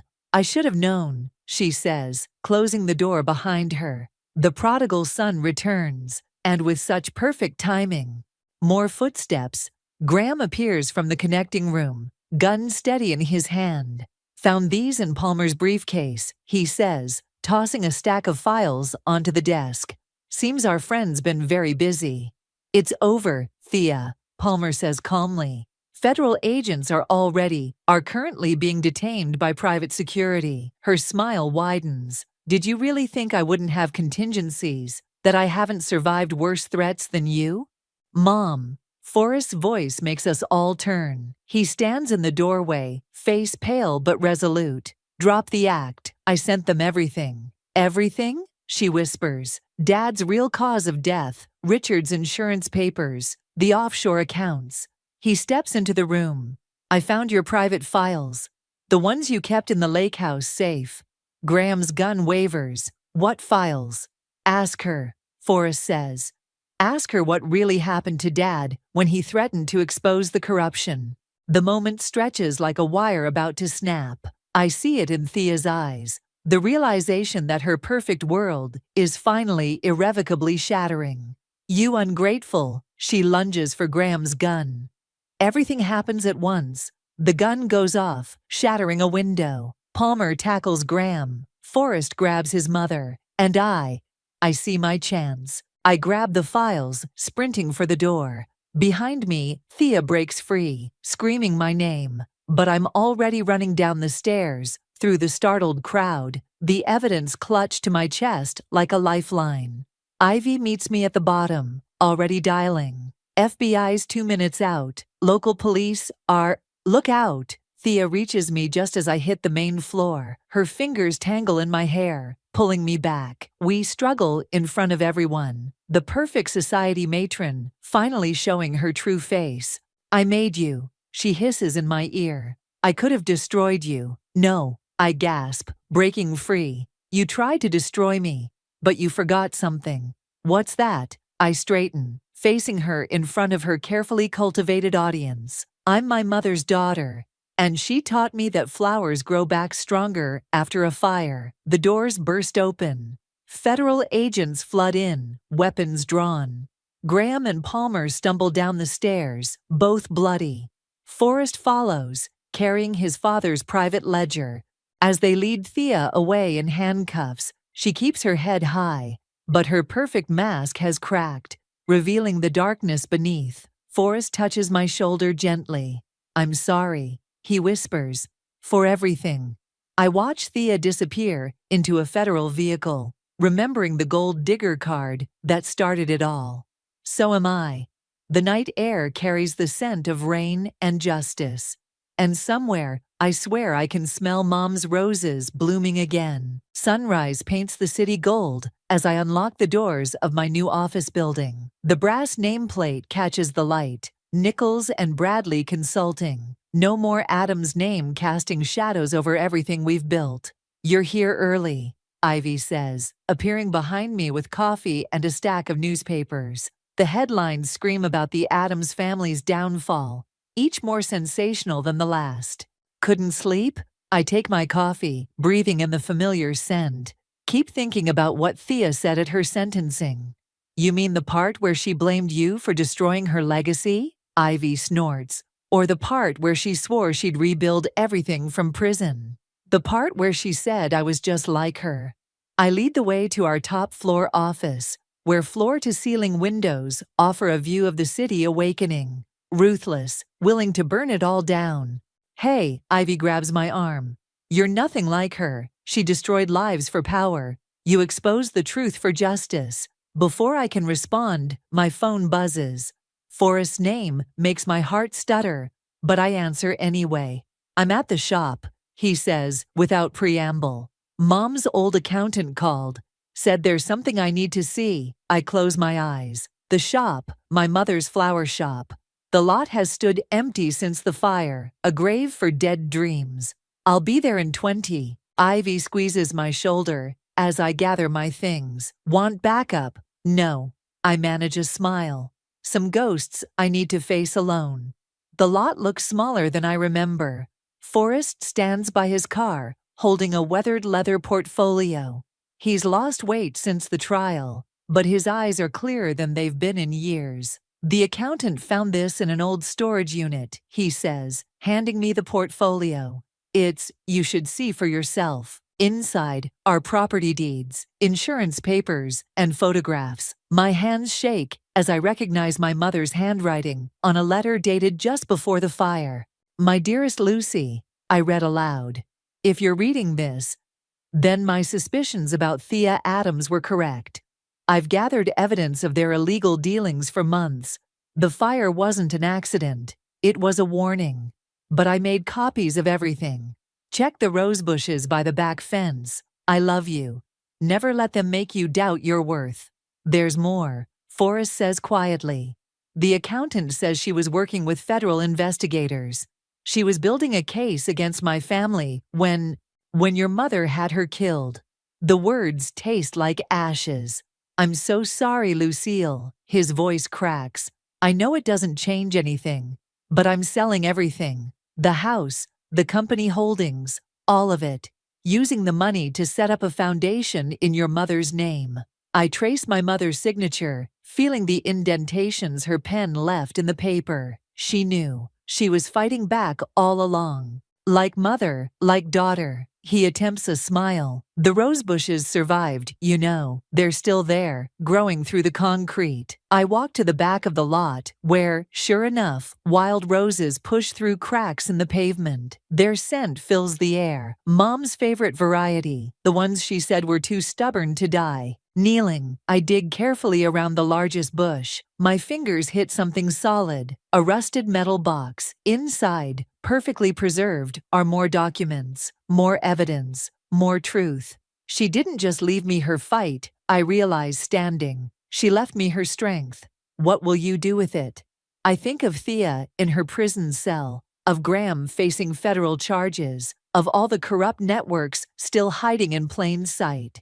I'm going to finish what she started. I pull out my phone, dialing Palmer's number at the FBI task force. But this time, we're doing it right. No more shadows, no more secrets. We? Forrest asks. Me and Ivy. The foundation, if you're serious about it. Anyone else who's tired of powerful people burning down dreams. He nods slowly. Count me in. It's time I grew my own roses instead of poisoning everyone else's. Back at the office, Ivy's already working on expansion plans. Ready to build something new? She asks. I place my mother's box on the desk, next to the gold digger card I kept as a reminder. No, I say, tearing the card in half, ready to rebuild something that never should have been destroyed. Through the windows, the morning sun illuminates the city, like truth breaking through lies. Somewhere out there, Thea sits in her cell, plotting her revenge. Let her try. She taught me how to burn things down, but my mother taught me something better. She taught me how to rise from the ashes. I knew something was wrong the moment the church doors creaked open. Not because my fiancé was walking through them, but because he wasn't. The string quartet faltered. 300 guests shifted in their seats. My father's hand tightened around mine, and I felt the first crack in my perfect day. He's just running late, I whispered, more to myself than to Dad. But the knot in my stomach told a different story. I stood at the altar in my custom gown, the one Drew had said would make him cry when he saw me in it. 6 bridesmaids lined up beside me, my best friend Lacey at the front, her eyes suddenly avoiding mine. The minister cleared his throat. Perhaps we should... My phone buzzed in my maid of honor's clutch. Lacey pulled it out, her face draining of color as she read the screen. Francesca, she said, her voice barely audible. It's from Drew. The church fell silent. 300 people holding their breath, watching my world collapse in real time. I grabbed the phone, my fingers trembling so badly I could barely read the message. I can't do this. I'm sorry. Please don't hate me. 5 seconds passed. 10. The words blurred as tears filled my eyes. Francesca? My father's voice seemed to come from miles away. Sweetheart, what is it? I looked up at the concerned faces surrounding me. My mother in the front row, hand pressed to her mouth. My college roommates who had flown in from across the country. Drew's parents, confusion etched across their features. He's not coming. The words felt like glass in my throat. Drew isn't coming. The gasp that rippled through the church was like a physical blow. I stumbled backward, my veil catching on a candelabra. Someone steadied me. Madeline, I think, but I barely felt her touch. There must be some mistake, Drew's mother said, rushing toward me. Let me call him. I already tried. Zechariah, Drew's brother and best man, appeared at the side entrance, his face ashen. His phone's going straight to voicemail. That's when I noticed Zechariah wasn't looking at me. He was looking at Lacey, who had backed away from me, clutching her bouquet like a shield. Where is he? I demanded, my voice rising. Lacey, do you know something? Her eyes darted to Zechariah, then back to me. I don't... Francesca, my mother said, suddenly at my side. Let's go to the bride's room. We need to figure this out privately. But it was too late for privacy. The murmurs had started, phones were coming out, and I could already imagine the social media posts. Francesca Chen left at the altar. So sad. Sending prayers. I yanked my arm from my mother's grasp. No, I want answers. Now. Zechariah stepped forward, his expression grim. Fran, please, not here. Then where? I demanded. Where exactly should I have this conversation? Where is the appropriate place to learn why my fiancé of 3 years decided to text me instead of showing up to our wedding? The string quartet packed up their instruments. Guests began to stand, unsure whether to leave or stay for the unfolding drama. My father was on his phone, probably calling Drew, while my mother tried to usher me toward the exit. That's when I saw it. Lacey's hand resting protectively over her stomach. A gesture I'd seen before when my cousin was pregnant with her first child. The room tilted. Lacey? My voice didn't sound like my own. Are you pregnant? Her face crumpled. Zechariah made a strangled noise. And suddenly I knew. How long? I whispered. Lacey shook her head, tears streaming down her face. Fran, please. How long? I screamed, my voice echoing off the vaulted ceiling. 3 months, she whispered. 3 months. While she helped me choose flowers and cake flavors. While she zipped me into my wedding dress this morning and told me how lucky Drew was. Is it his? I asked, though I already knew the answer. She nodded, almost imperceptibly. The bouquet slipped from my fingers, white roses scattering across the marble floor. Someone was sobbing. My mother, maybe. Or one of my bridesmaids. I couldn't tell anymore. I turned to Zechariah, who looked like he might be sick. Did you know? His silence was answer enough. I'd planned this day for a year. The dress, the flowers, the vows I'd written myself. The honeymoon to Bali.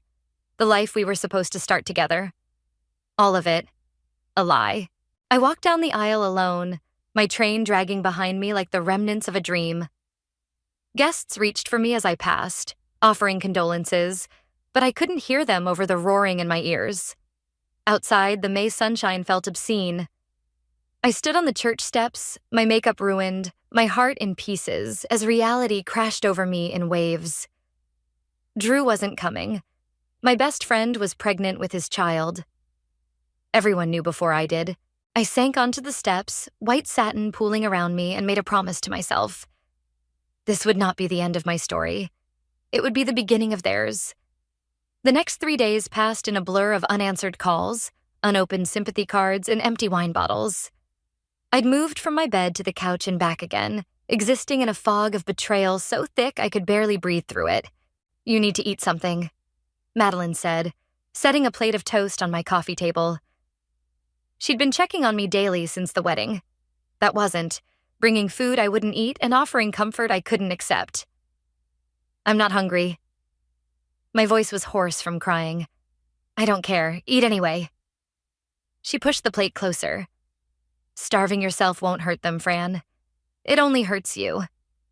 Them, Drew and Lacey, the names that had become poison in my mouth. I forced myself to take a bite of toast, nearly gagging on it. "Have you heard anything?" Madeline hesitated. "They're staying at his parents' lake house." The toast turned to ash on my tongue. Our lake house. The one where Drew had proposed, where we'd planned to spend our anniversaries, where we'd talked about building a nursery someday. "How thoughtful of his parents," I said, the bitterness scalding my throat. "Providing a love nest for their son and his pregnant mistress." "Fran, don't." I held up my hand. "Don't defend them. Not to me." Madeline sighed, gathering the empty wine bottles from my coffee table. "I'm not defending them. What they did is unforgivable. But you can't stay in this apartment forever, surrounded by this."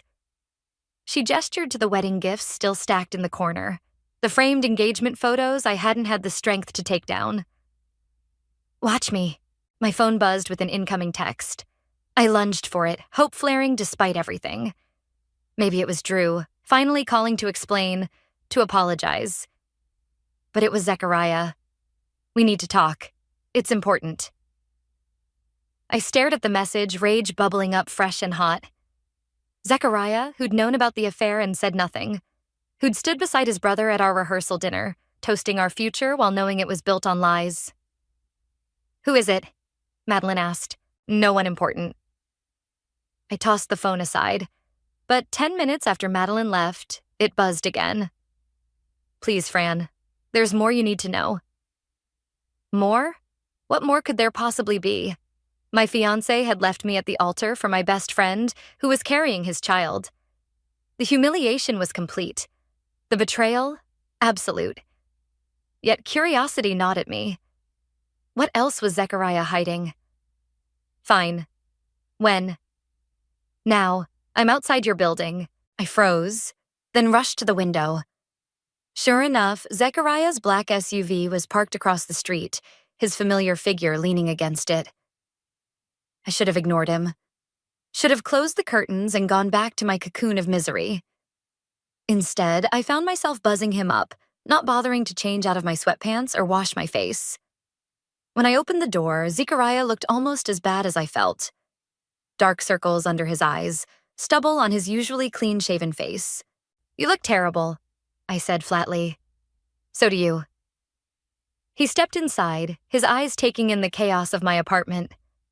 "Jesus, Fran." "Skip the judgment. What do you want?" He ran a hand through his hair, a gesture so like Drew's that my chest ached. "I came to apologize, and to tell you something I should have told you months ago. That your brother is a cheating bastard? Little late for that revelation. It's about the baby." Zechariah's voice dropped. "It's not Drew's." The world tilted sideways. "What?" "The baby, it's not Drew's." He met my eyes, his own filled with a mixture of guilt and something else. Something that made my stomach drop. "It's mine." I staggered backward, gripping the edge of my kitchen counter. "You and Lacey?" He nodded, misery etched into every line of his face. "It happened once, after your engagement party. We were drunk, stupid. I never meant for it to happen again, but it did. The pieces were falling into place with sickening clarity." "How many times?" "Fran, how many times did you sleep with my best friend behind my back?" Zechariah looked away.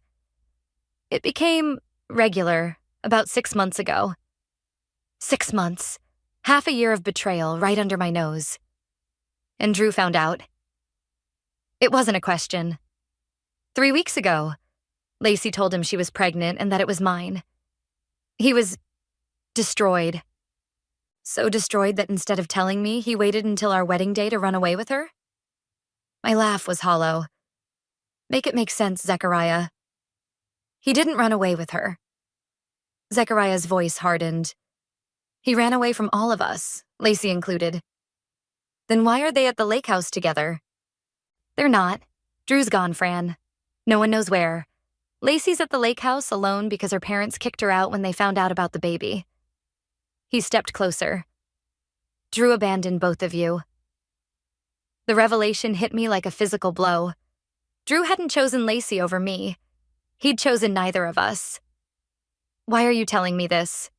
I whispered. Because you deserve the truth. And because... Zechariah hesitated.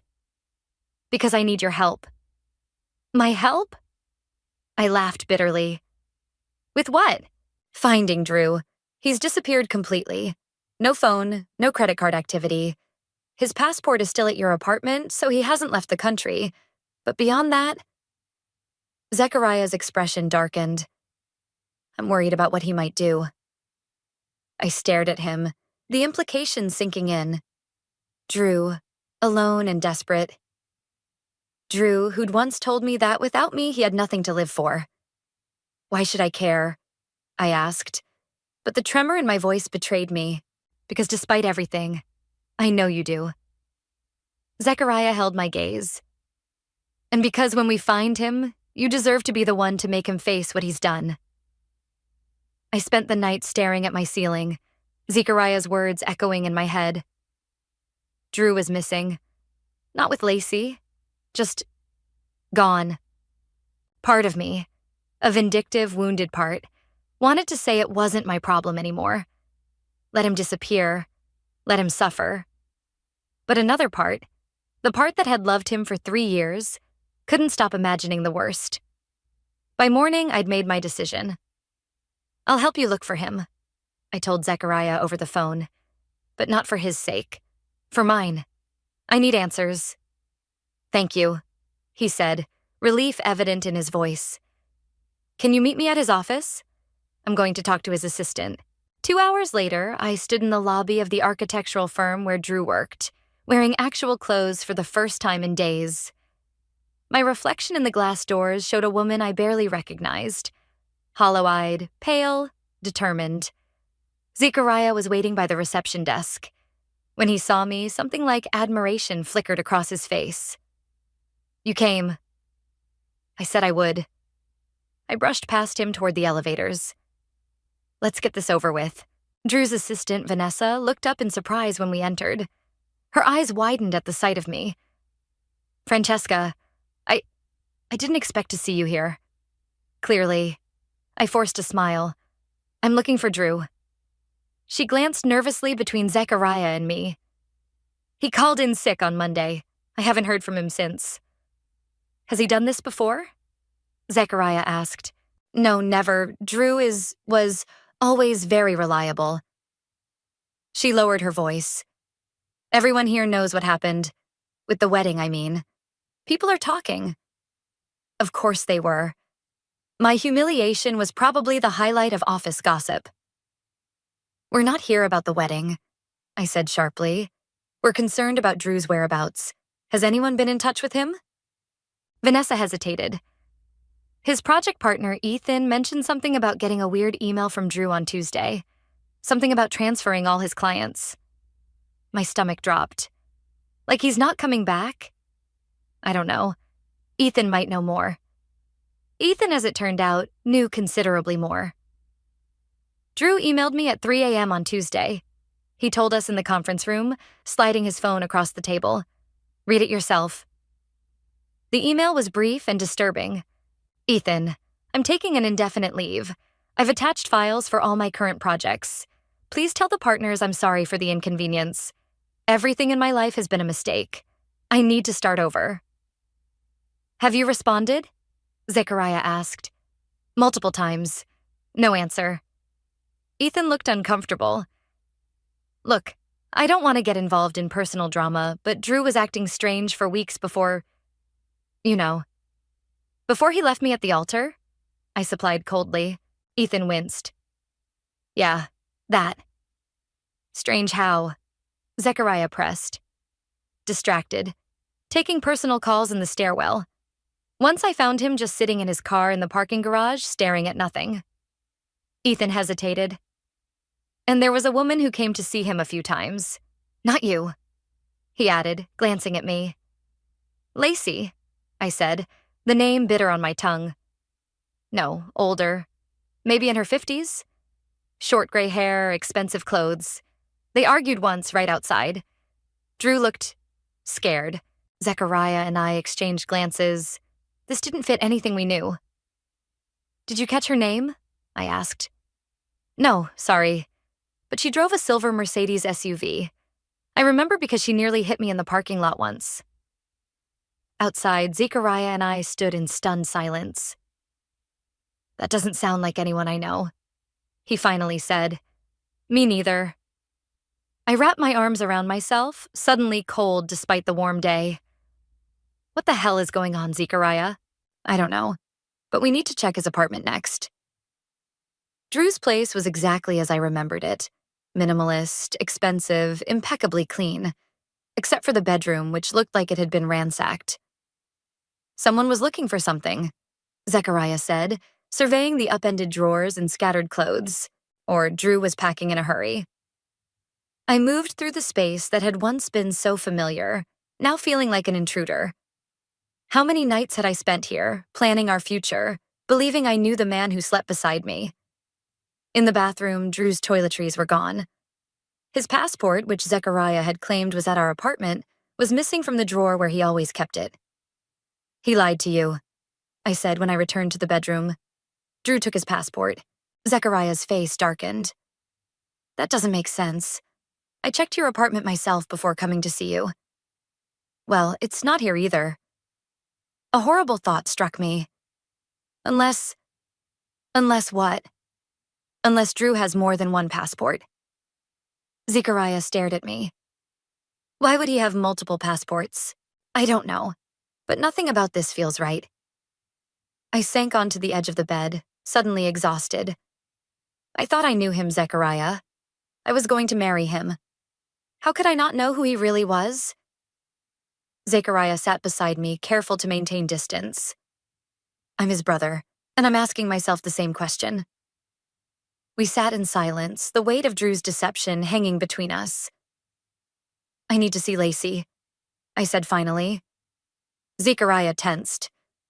I don't think that's a good idea. I don't care what you think. She was my best friend for 15 years. She knows things about Drew that you don't, that I don't. I stood up, newfound resolve hardening inside me. And she owes me the truth. Fran, she's pregnant and alone. Because of choices she made. I cut him off. Choices that destroyed my life. So either drive me to the lake house or I'll find my own way there. Zechariah looked at me for a long moment, then nodded. Okay. But don't expect this to bring you peace. Peace? I laughed bitterly. I'm not looking for peace, Zechariah. I'm looking for answers. And after that, I glanced around the bedroom one last time. After that, I'm looking for justice. The lake house stood exactly as I remembered it. Weathered cedar siding, wraparound porch, floor-to-ceiling windows reflecting the water. Drew and I had spent last Christmas here, building a fire in the massive stone fireplace, making love on the bearskin rug his father had hunted himself. Now Lacey was inside, pregnant, with Zechariah's child. You don't have to do this today, Zechariah said as he parked the car. We could come back tomorrow. Stop trying to protect her. I unbuckled my seatbelt. She didn't protect me. The walk to the front door felt endless. What would I say to the woman who had been my maid of honor, my confidant since childhood? The woman who had betrayed me in the most fundamental way possible? I didn't have to decide. The door swung open before I could knock, and there she was. Lacey looked terrible. Her usually perfect hair hung limp around her face. Her eyes were swollen from crying, and her complexion had the sallow cast of early pregnancy. Fran. Her voice broke on my name. You came. Not for you. I pushed past her into the house. I'm looking for Drew. He's not here. She closed the door, not looking at Zechariah. I haven't seen him since the wedding day. The living room was a mess. Blankets piled on the couch, empty mugs on every surface, a half-eaten bowl of cereal on the coffee table. So unlike the fastidious Lacey I knew. You're living like this? I couldn't keep the judgment from my voice. I'm surviving. She sank onto the couch, one hand instinctively moving to her stomach. Barely. Don't expect sympathy from me. I don't. Her eyes filled with tears. I don't deserve it. I remained standing, unwilling to sit in this house that should have been part of my future, not her present. Where is he, Lacey? I told you I don't know. She looked up at Zechariah, who hovered awkwardly by the door. Neither of us do. But you were sleeping with him too, weren't you? The question burned coming out. While you were sleeping with his brother? Lacey flinched. It wasn't like that. Then what was it like? Explain it to me. Help me understand how my best friend could do this. She took a shuddering breath. Drew and I, it only happened once. After he found out about me and Zechariah, about the baby. I froze, looking between them. What? It was revenge, Zechariah said quietly. Drew slept with Lacey to get back at me. The room seemed to tilt. And you didn't think this was relevant information? I was trying to protect you from more pain. Stop. Protecting. Me. I enunciated each word. I'm not fragile, I'm furious. And I deserve the whole truth. Lacey wiped her eyes. Drew was devastated when he found out about the baby. He came here, drunk, saying he'd lost everything. You, his brother's loyalty. He said he wanted to hurt Zechariah like Zechariah had hurt him. She looked down. I was vulnerable. Guilty. I let it happen. And then he left you too.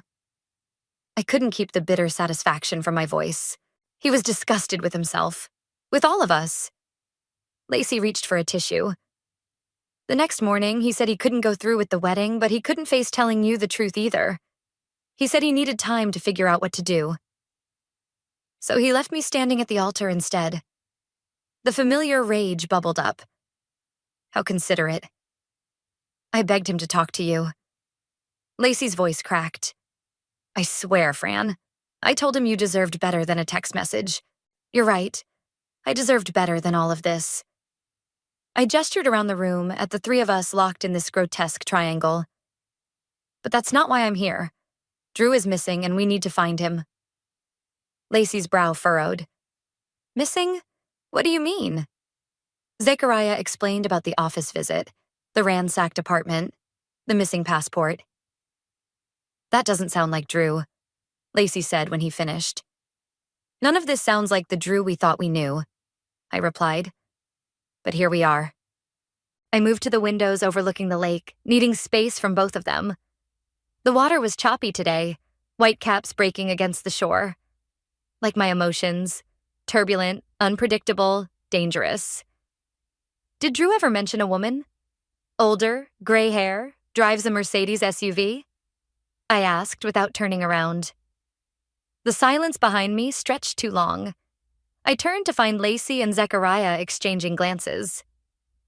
What? What aren't you telling me? Lacey bit her lip. It might be his mother. His mother is blonde and drives a Lexus, I said. I had dinner with his parents every month for 3 years. Not Elizabeth, Zechariah said quietly. His birth mother. The floor seemed to drop from under me. What are you talking about? Drew was adopted, Zechariah explained. Elizabeth and my dad adopted him when he was 4. I'm their biological child. That's impossible. He would have told me. He doesn't talk about it. Ever. Zechariah ran a hand through his hair. His birth mother reached out about a year ago, wanting to reconnect. Drew refused. A year ago? My voice rose. We were already engaged, planning our wedding. And he never mentioned this? Drew compartmentalizes, Lacey said softly. You know that. I don't know anything anymore. I pressed my fingers to my temples, trying to process this new information. So this woman, his birth mother, you think she's involved in his disappearance? I don't know, Zechariah admitted, but it's the only lead we have. I took a deep breath, steadying myself. Do you know her name? Where she lives? No. Drew wouldn't discuss it. Zechariah hesitated. But there might be something in his personal files. He kept a lockbox in his closet. We already searched his apartment, I reminded him. Not that closet. Lacey stood up. The one here, upstairs. He keeps important documents in the lake house because it has a better security system. I stared at her, the implication clear. She'd been here enough to know these details. Details I, his fiancé, didn't know. Show me, I said, my voice hard. As Lacey led us upstairs, I made a decision. I would find Drew. Not to reconcile, not even for closure, but to make him face what he'd done to all of us. And then I would destroy him. The lockbox was hidden behind a false panel in the master bedroom closet. I watched Lacey slide it open with practiced ease, my stomach churning at this further evidence of her familiarity with spaces that should have been mine. Drew showed me once, she said, catching my expression. When we were all here for that weekend last summer, I remembered that weekend. I'd gotten food poisoning and spent most of it curled up in bed while Drew and our friends enjoyed the lake. Apparently, he'd found time to give Lacey a private tour. The metal box inside was sleek and expensive, like everything Drew owned. Lacey stepped back, giving me space. It needs a code, Zechariah said. I knelt before it, considering. Drew used the same password for everything. Our anniversary date. I punched in 0519, the day he'd proposed. Nothing happened. Try his birthday, Lacey suggested. I know what to try, I snapped. I entered 0423, the day we met. The box remained locked. Frustration mounting, I tried his parents' anniversary, his brother's birthday, even the date we'd closed on our apartment. Nothing worked. Let me, Zechariah said, gently moving me aside. He entered a 6-digit code and the lock clicked open. How did you know that? I demanded. It's the date his adoption was finalized. Zechariah lifted the lid. December 8th, 1997, the day he officially became a Ellis. Inside were the expected documents, property deeds, insurance policies, his will. But beneath those lay a manila envelope labeled simply, Margaret. My hands trembled as I opened it. Inside was a small collection of letters, all from the same person. Margaret Winters, with a return address in Boston. His birth mother, Zechariah confirmed, reading over my shoulder. The most recent letter was dated just 3 weeks before our wedding. Drew. I understand your reluctance to meet. I've respected your boundaries for months. But time is running out for me, and there are things you need to know. About your father, about your inheritance, about the circumstances of your adoption. This isn't about money, it's about truth. The kind of truth that changes everything. I'll be in town next week. Please reconsider meeting me. Your mother, Margaret. Inheritance? I looked up at Zechariah. Did you know anything about this? He shook his head. Drew never mentioned money or inheritance from his birth family. There's more, Lacey said, pulling out a legal document from beneath the letters. It was a preliminary DNA test result, dated 2 weeks before our wedding. The kind used to establish paternity. Why would he need a DNA test? I whispered. Zechariah took the paper, his expression darkening as he read. It's not testing if he's related to Margaret. It's testing if he's related to someone named Robert Winters. Her husband? His birth father? I don't know. Zechariah looked troubled. But whatever this is about, it was consuming him right before the wedding. I gathered everything back into the envelope. We need to find Margaret Winters. The drive back to the city was tense. Lacey had insisted on coming with us, claiming she had as much right to answers as we did. I'd relented, but refused to sit next to her, taking the front passenger seat while she sat behind Zechariah. I still don't understand why Drew kept all this from me, I said, staring out the window. We were supposed to share everything. Drew has always been private about his adoption, Zechariah replied. Our parents never hid it from him, but he hated talking about it, like it was shameful somehow. But I was going to be his wife. And I was his brother, Zechariah said quietly. He didn't tell me about Margaret either. A notification chimed on my phone, a reminder for my final dress fitting scheduled for tomorrow. The wedding was supposed to be in 3 days. Would have been. The reality of it hit me fresh. I'd been so consumed with finding Drew, with understanding his betrayal, that I hadn't fully processed that my entire future had vanished. No wedding, no marriage, no children with the man I thought I'd grow old with. Tears burned behind my eyes. I blinked them back furiously. Fran? Zechariah glanced over, concerned. You okay? I should be on my honeymoon next week, I said, my voice barely audible. Instead, I'm hunting down my runaway fiancé with his brother and his pregnant mistress. From the back seat, Lacey made a small, wounded sound. I know this isn't what any of us planned, Zechariah began. Don't, I cut him off. Just don't. We drove in silence for several miles before my phone rang. Unknown number. Hello? Is this Francesca? A woman's voice, unfamiliar. Yes. Who's this? My name is Margaret Winters. I believe you're looking for me. My heart lurched. How did you get this number? Drew gave it to me months ago as an emergency contact. A pause. I know what happened at the wedding. I'm so sorry. Where is he? I demanded. I don't know exactly, but I know why he ran. Her voice lowered. And it's not what you think. Then tell me. Not over the phone. Can you meet me tonight? I hesitated, looking at Zechariah, who nodded encouragingly. Where? The Meridian Hotel downtown, room 712, 8 o'clock. She paused. Come alone, Francesca. This involves things Drew wouldn't want his family to know. The line went dead. What did she say? Lacey leaned forward anxiously. I relayed the conversation, watching Zechariah's expression harden. You're not meeting her alone, he said firmly. She specifically asked me to. I don't care. We don't know who this woman really is or what she wants. She's Drew's mother, Lacey pointed out. Biologically, maybe, but she gave him up. She's a stranger. Zechariah's knuckles whitened on the steering wheel. This could be dangerous, Fran. Everything about this situation is dangerous, I replied. For my heart, at least. I stared out at the approaching city skyline. But I'm done being the last to know things about my own life. I'm meeting her. Alone. Fran, this isn't a discussion, Zechariah. I need answers, and Margaret Winters has them. I turned to face him fully. For once, I'm going to be the one in control of my own story.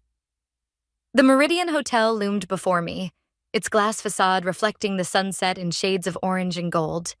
I checked in here once with Drew, celebrating our first anniversary with room service and champagne. Now I was meeting his birth mother, a woman he'd never even mentioned to me.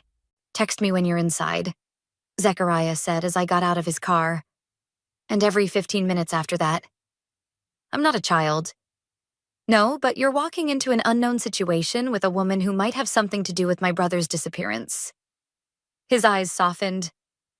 Just be careful, Fran. I nodded, surprised by the genuine concern in his voice. When had Zechariah and I become allies in this mess? The hotel lobby was busy with evening check-ins. I bypassed the front desk and headed straight for the elevators, my heart pounding harder with each floor that passed. What would Margaret tell me? What secrets had Drew been keeping? Room 712 was at the end of a long hallway. I hesitated before knocking, suddenly aware that I was about to meet the woman who had given birth to the man I'd almost married. A woman who, for whatever reason, had given him up. The door opened before I could knock a second time. Francesca. The woman who stood there matched Ethan's description. Silver gray hair cut in an elegant bob, expensive clothes, shrewd eyes. "Thank you for coming."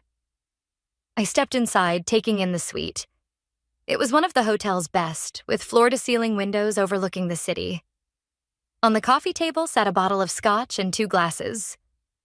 "I don't drink scotch," I said. Margaret smiled thinly. "Drew did. I thought perhaps you shared his tastes." "There's a lot about Drew I apparently don't know." "Yes?" She gestured to the sofa. "Please sit. We have much to discuss." I remained standing. "Where is he?" "I told you I don't know exactly." She poured herself a drink. "But I know why he ran, and I know he's not coming back." "How can you be so sure?" "Because Drew discovered something that changed everything he believed about himself." She took a sip of scotch. "About his family, about his future." "Stop being cryptic and tell me what's going on." Margaret studied me for a long moment. "Drew isn't who he thinks he is. Who any of you think he is." "What does that mean?" "It means his adoption wasn't legal. He wasn't an orphan, as the Ellises were told. He was taken from me." Her voice hardened. "Stolen." I sank onto the sofa, stunned. "That's impossible." "Is it? The early 90s were the Wild West for private adoptions. My husband, Drew's father, was a powerful man with dangerous connections.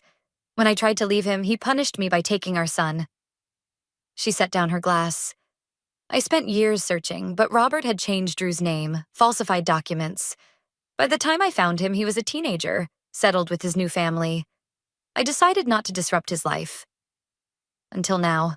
Until Robert died 6 months ago, leaving Drew a substantial inheritance. The estate lawyers tracked Drew down." She smiled grimly. "Imagine my surprise when I discovered my son was living in the same city as me." My head was spinning. "So you contacted him?" "Yes. At first he refused to meet, but then he agreed to a DNA test, to prove I was lying, I think. When the results confirmed I was his mother, he finally agreed to see me." Her expression softened. "He looks so much like his father." "The DNA test we found wasn't about you," I realized. "It was about Robert, Drew's birth father." "Yes, Drew needed to establish paternity to claim his inheritance." She hesitated. "But the test revealed something else, something that devastated him." "What?" Margaret refilled her glass. "Robert Winters wasn't just a wealthy businessman. He was the son of Victor Winters. The name hit me like a physical blow. Everyone in the city knew Victor Winters, the developer who'd been indicted for fraud, money laundering, and connections to organized crime. He'd died in prison a decade ago." "Drew's grandfather was Victor Winters? The Victor Winters?" "Yes, and the inheritance Drew stands to receive comes from those criminal enterprises." Margaret's eyes met mine. "Money that ruined countless lives." I thought of Drew, with his strict moral code, his insistence on ethical business practices. How many times had he lectured about corrupt developers who cut corners? "This would destroy him," I whispered. It did. Margaret's voice was gentle. "He came to me the night before your wedding, in a state I can only describe as shattered. He said he couldn't marry you with this hanging over him, that he needed to figure out who he really was before he could be anyone's husband. So he left me at the altar instead of just talking to me?" Anger flared, hot and bright. "That was his solution?" "Drew has always run from emotional confrontation. Surely you know that about him." I did know that. It was one of the things we'd argued about during our relationship. His tendency to withdraw rather than face difficult conversations. "Where would he go?" I asked. "If he wanted to disappear and think?" Margaret shook her head. "I don't know him well enough to answer that, but there's something else you should know." She reached for her purse, extracting an envelope. "He left this for you." My hands trembled as I took it. Inside was a handwritten letter and a check for an astronomical amount. "What is this?" "Half of his inheritance. He wanted you to have it." Margaret's expression was unreadable. He said you deserved compensation for what he was about to do to you. Rage swept through me, so intense I could barely breathe. Drew thought he could buy his way out of facing me? That money could make up for public humiliation? I tore the check in half, then quarters, then eighths, letting the pieces flutter to the floor. I don't want his blood money, I said, my voice shaking. I want him to look me in the eye and explain himself. I understand. Margaret stood, which is why I've arranged for you to meet him. My heart stopped. What? Drew contacted me yesterday. He's at our family's lake house in Vermont, hiding, thinking, drowning in self-pity. Contempt flashed across her face. I told him you deserved better, that a real man would face the consequences of his actions. And he agreed to see me? No. She smiled, cold and determined. But he doesn't know you're coming. I'm giving you the address. What you do with it is your choice. She handed me a slip of paper. An address in Vermont, about 3 hours north. Why are you doing this? I asked. Because I lost 20 years with my son due to a man's cowardice. Her eyes met mine. Don't lose your chance for closure because of Drew's. I stared at the address, a plan forming in my mind. Not just closure, justice. Thank you, I said, already reaching for my phone to text Zechariah. But as I turned to leave, Margaret caught my arm. One more thing, Francesca. Drew isn't alone at the lake house. What do you mean? He's with a woman. Her eyes held mine. Someone he's known for years. Someone he called his real soulmate.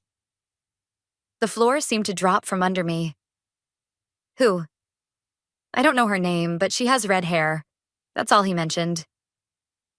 Red hair, like Lacey's. But Lacey was with Zechariah, which meant there was someone else. Someone who had been in Drew's life all along, waiting in the wings. Someone who might have been the real reason he couldn't marry me. The Vermont countryside blurred past my window, dark and unfamiliar. Zechariah drove in tense silence, his knuckles white on the steering wheel. In the back seat, Lacey had finally fallen asleep, one hand protectively curved over her stomach. When I'd told them about Margaret's revelation, about Drew hiding at a lake house with a red-haired woman, Lacey had gone pale. It's not me, she'd whispered. I swear, Fran, I believed her. Which meant there was someone else. Someone who had been in Drew's life all along, waiting for me to be out of the picture. We should be there in 20 minutes, Zechariah said, breaking the silence. Are you sure about this? No, I wasn't sure. I wasn't sure of anything anymore. But I needed to see Drew's face when I confronted him. Needed to understand how the man I'd loved could have betrayed me so completely. I'm sure. The GPS directed us onto a narrow road winding through dense forest. Eventually, it opened to reveal a sprawling property on the edge of a moonlit lake. A single light glowed from the house's large windows. That's it, I said, my mouth dry. He's here. Zechariah parked a short distance away, killing the headlights. What's the plan? I go in alone. You two wait here. Fran, I mean it, Zechariah. This is between me and Drew. He studied my face, then nodded reluctantly. We'll be right here if you need us. I got out of the car, the night air sharp with pine and approaching winter. Gravel crunched beneath my boots as I approached the house, my heart hammering against my ribs. Through the windows, I could see a fire burning in a massive stone fireplace, a living room with expensive, minimalist furniture. Drew's aesthetic, through and through. I hesitated at the front door, suddenly uncertain. What would I say? What could anyone say in this situation? Before I could decide, the door swung open. I thought I heard a car, Drew said, then froze when he saw me. Fran? He looked terrible. Unshaven, hair disheveled, dark circles under his eyes. He wore sweatpants and a faded t-shirt, a far cry from the impeccably dressed man I'd known. Surprise, I said, my voice steadier than I felt. Aren't you going to invite me in? He stepped back wordlessly, shock evident on his face. I walked past him into the house, taking in the empty whiskey bottle on the coffee table, the laptop open to what looked like flight bookings. "Planning another escape?" I asked. Drew closed the door, running a hand through his hair. "How did you find me?" "Your mother told me where you were." "Elizabeth?" "No, Margaret." His face hardened. "She had no right. And you had no right to leave me standing at the altar with a text message." My voice rose despite my efforts to stay calm. "You had no right to sleep with my best friend. You had no right to any of this, Drew." He flinched. "I know." Do you? Do you have any idea what you've done? Not just to me, but to Lacey? To your brother? To everyone who cared about you? I couldn't go through with it, Fran." He sank onto the couch, looking defeated. "Not after what I learned about my family, about who I really am." "So you're Victor Winter's grandson." "So what? That doesn't change who you are." "Doesn't it?" He looked up, his eyes haunted. "That money is tainted, built on suffering, and it's in my blood." "That's bullshit, and you know it. You chose the coward's way out because you were scared." "Yes," he admitted. "I was terrified of disappointing you, of not being the man you thought I was. So instead, you became someone far worse." I looked around the room. "Where is she?" Confusion crossed his face. "Who?" "Don't play dumb. Margaret told me you weren't alone. The redhead. Your real soulmate." Understanding dawned in his eyes, followed by something like pity. "Fran, there's no one else here." "Stop lying to me." "I'm not lying. Margaret must have—" A noise from upstairs interrupted him. Soft footsteps, then a woman's voice. "Drew? Who are you talking to?" I whirled toward the staircase as a woman descended. Tall, slender, with shoulder-length red hair, and unmistakably pregnant. "Vanessa?" I gasped. Drew's assistant looked equally shocked to see me. "Francesca, what are you doing here?" I turned back to Drew, the pieces clicking into horrible place. "Your assistant?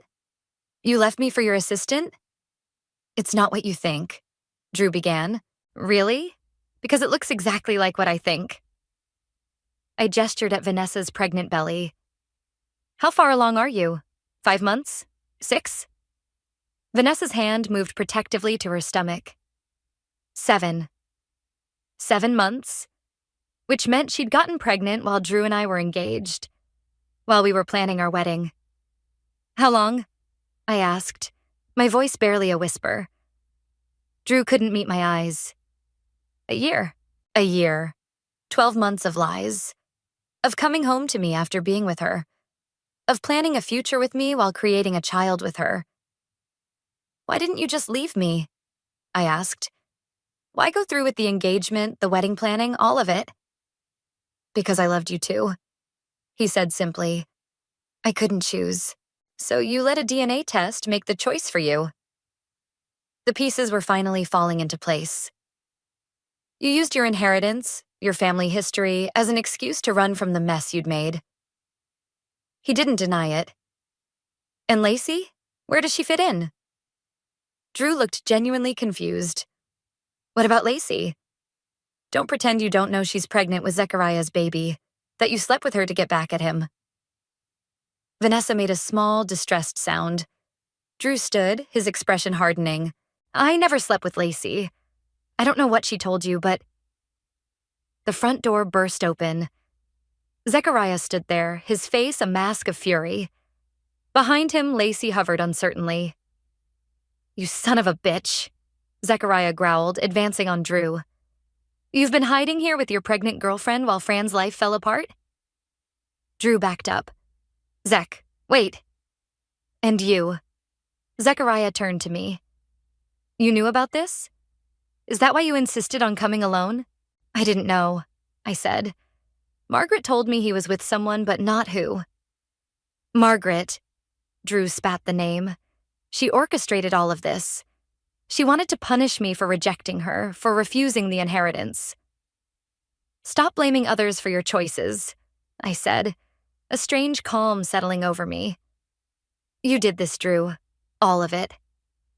I turned to Lacey, who stood frozen in the doorway. And you lied about sleeping with him. Why? Tears filled her eyes.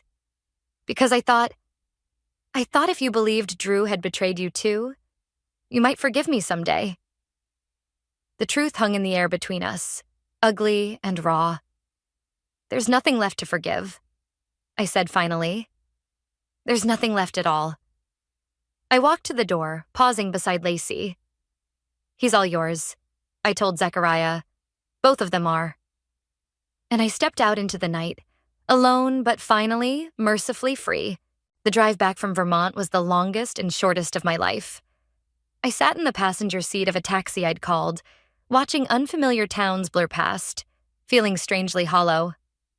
Not sad, not angry, just empty, as if everything that had defined me had been scooped out, leaving only an echo. Dawn was breaking as we reached the city. I directed the driver to Sophia's apartment instead of mine. I couldn't face my place yet. The wedding gifts, the photos, the life I'd planned with a man who'd never really existed. Sophia answered the door in her robe, her face shifting from annoyance to concern when she saw me. Francesca, what happened? I stepped inside, the familiar scent of her apartment, cinnamon and old books, wrapping around me like a blanket. I found Drew, I said simply. She led me to her kitchen, putting on coffee without asking if I wanted any.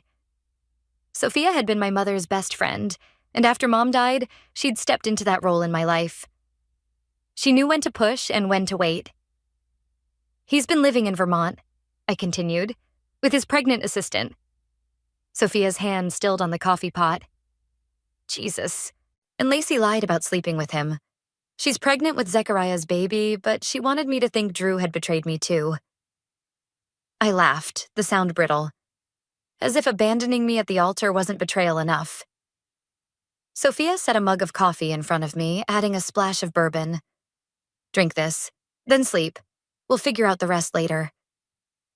But as I reached for the mug, my phone buzzed with a text from an unknown number. It's Margaret. We need to talk. It's about the inheritance. I stared at the message, something cold settling in my stomach. I need to go. Francesca, you're exhausted. I'll be back. I promise. I showed her the text. This woman has been manipulating all of us. I need to understand why. The Meridian Hotel looked different in daylight. Less imposing, more sterile. Margaret opened her door immediately, as if she'd been waiting. You found him, she said. Not a question. Yes, with his pregnant assistant.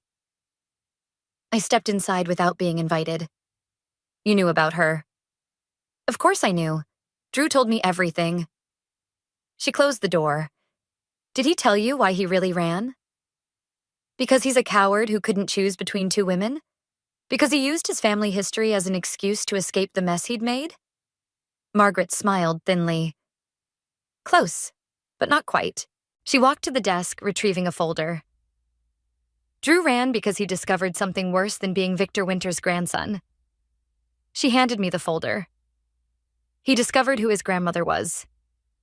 I opened it, finding a DNA report more detailed than the one we'd found at the lake house. And a photograph, old, yellowed, of a young woman with my eyes. My exact eyes. I don't understand. Your maternal grandmother, Eleanor, had a child before she married your grandfather. A child she gave up for adoption. Margaret's voice was gentle. That child was me. The room seemed to tilt. That's impossible. Drew ran the DNA test to establish paternity for the inheritance, but the results showed something else. A close familial match to you. She took the photo from my trembling hands. We're related, Francesca. I'm your mother's half-sister, which makes Drew your second cousin. The implications hit me like a physical blow. We're related? Distant cousins, yes. Not close enough for legal or medical concerns, but close enough that Drew couldn't handle it. Especially with Vanessa pregnant, offering him a simpler future. I sank onto the sofa, my mind racing. Why didn't you tell me this yesterday? Would you have believed me? Or would you have thought I was lying to protect my son? She sat beside me. You needed to see for yourself what kind of man Drew really is. Does my mother know? Knew? The question caught in my throat. No, Eleanor never told anyone about me. I only found out when I was researching Drew's adoption and discovered my own. Her eyes, so similar to mine, held genuine regret. I never meant for you to be hurt in all this, Francesca. When I realized who you were, I tried to warn Drew, but he was already looking for an escape. I stood, needing space from this woman who was suddenly, impossibly, family. The inheritance, I said, remembering her text. What about it? Drew refused it, but half of it is rightfully yours. She reached for an envelope on the coffee table. As Eleanor's granddaughter, you have a claim. I stared at the envelope, thinking of Drew's attempt to buy my silence, of the tainted money built on suffering. I don't want it. It's millions, Francesca. I don't care. I moved toward the door. Keep it, donate it, burn it, just leave me out of it. Margaret studied me, something like respect in her eyes. You're nothing like him, you know. You face things head on. I've had practice recently. My hand on the doorknob, I turned back. Don't contact me again. Whatever connection we might have through DNA, it ends here. Sophia was waiting when I returned, concern etched on her face. I told her everything, about Margaret, about our relationship, about the inheritance I'd rejected. What will you do now? She asked when I finished. It was a question I'd been asking myself since walking out of Drew's lake house. What do you do when the future you planned disappears? When the people you trusted most betray you? I'm going to Italy, I said, the decision crystallizing as I spoke. Remember that art restoration program I got accepted to before I met Drew? The one I turned down because he couldn't leave his job here? Sophia smiled. The one in Florence? You'd be brilliant at that. They might still have a spot, and if not, I'll find something else. I felt lighter suddenly, possibilities opening before me. I need to start over somewhere that doesn't have his fingerprints all over it. What about your apartment? Your job? I'll sublet the apartment. As for my job, I shrugged. I've been designing other people's dreams for years. It's time to design my own. That afternoon, I sent 3 emails. One to the Florence program asking about late admission, one to my boss requesting a leave of absence, and one to my landlord about subletting my apartment. Then I called Tony, my neighbor who'd been quietly supportive through everything, and asked if he'd help me pack up Drew's things for donation. Whatever you need, he said without hesitation. Just tell me when. As I hung up, my phone buzzed with a text from Zechariah. Can we talk? I stared at it for a long moment, thinking about all the tangled connections that had defined my life these past years. Drew, Lacey, Zechariah, Margaret. Each relationship a knot I needed to untie before I could move forward. Not yet, I replied. But someday. That night, I stood on Sophia's balcony watching the city lights, feeling the first real peace I'd known since walking down that aisle alone. The future stretched before me, uncertain, unplanned, and entirely mine. I wouldn't be defined by what Drew had done to me, or by what Lacey had done, or by unexpected family connections I never asked for. I would be defined by what I chose to do next. And for the first time in my life, I was choosing myself. I was 20 minutes into my wedding dress fitting when my phone pinged with an email that would destroy everything. Hold still, please, the seamstress murmured, pins between her lips as she adjusted the hem.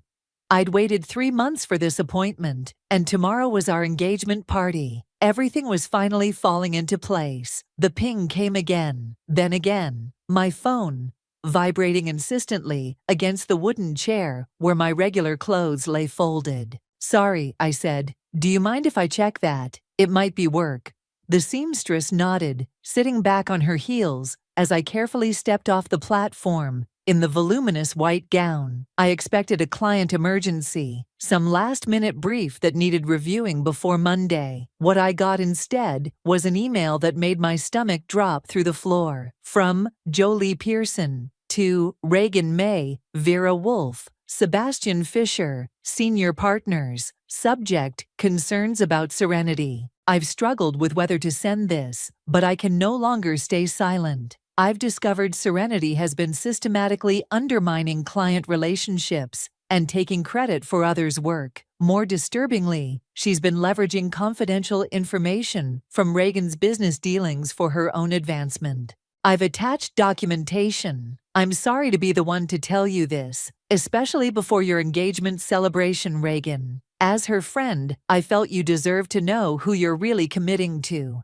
With deep regret, Jolie. My hands trembled so badly I nearly dropped my phone. Jolie, my best friend since law school. The woman who is supposed to be my maid of honor tomorrow. Are you okay? The seamstress asked, her voice sounding distant through the roaring in my ears. I need a minute, I managed, gathering the skirts of the dress and stumbling to the dressing room. I locked the door and sank down onto the small bench, my mind racing.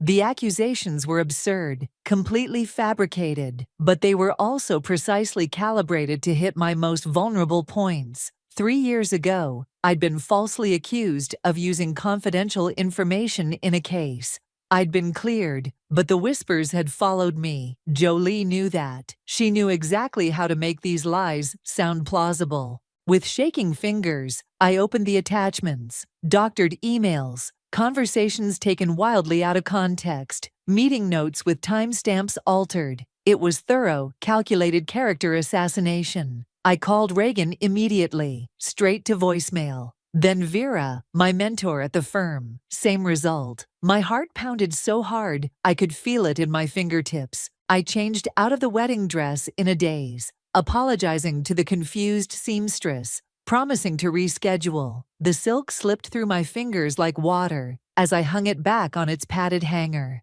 Would I ever wear it now? Outside, the October air hit my face, but I barely felt it. I ordered a rideshare to Jolie's apartment, my thoughts a hurricane of confusion and betrayal. We'd had dinner together just last night. She'd raised a toast to my happiness, had smiled at me across the table, while this email sat in her drafts folder. 20 minutes later, I was pounding on her door. Serenity. She opened it, wearing yoga pants, and a surprised expression that I now recognized as completely fake. What are you doing here? Aren't you supposed to be at your fitting? I pushed past her into the apartment we'd spent countless evenings in, drinking wine and sharing secrets. Or so I'd thought. Why? My voice came out as a rasp. I thrust my phone at her, the email displayed. What is this? Why would you do this to me? Something shifted in her eyes then. The pretense fell away, and for a brief, chilling moment, I saw something I'd never noticed before. A cold calculation, a satisfaction. Oh, you got that already. She took a sip from her coffee mug, completely unfazed. I thought it might take longer to make its way through the firm's servers.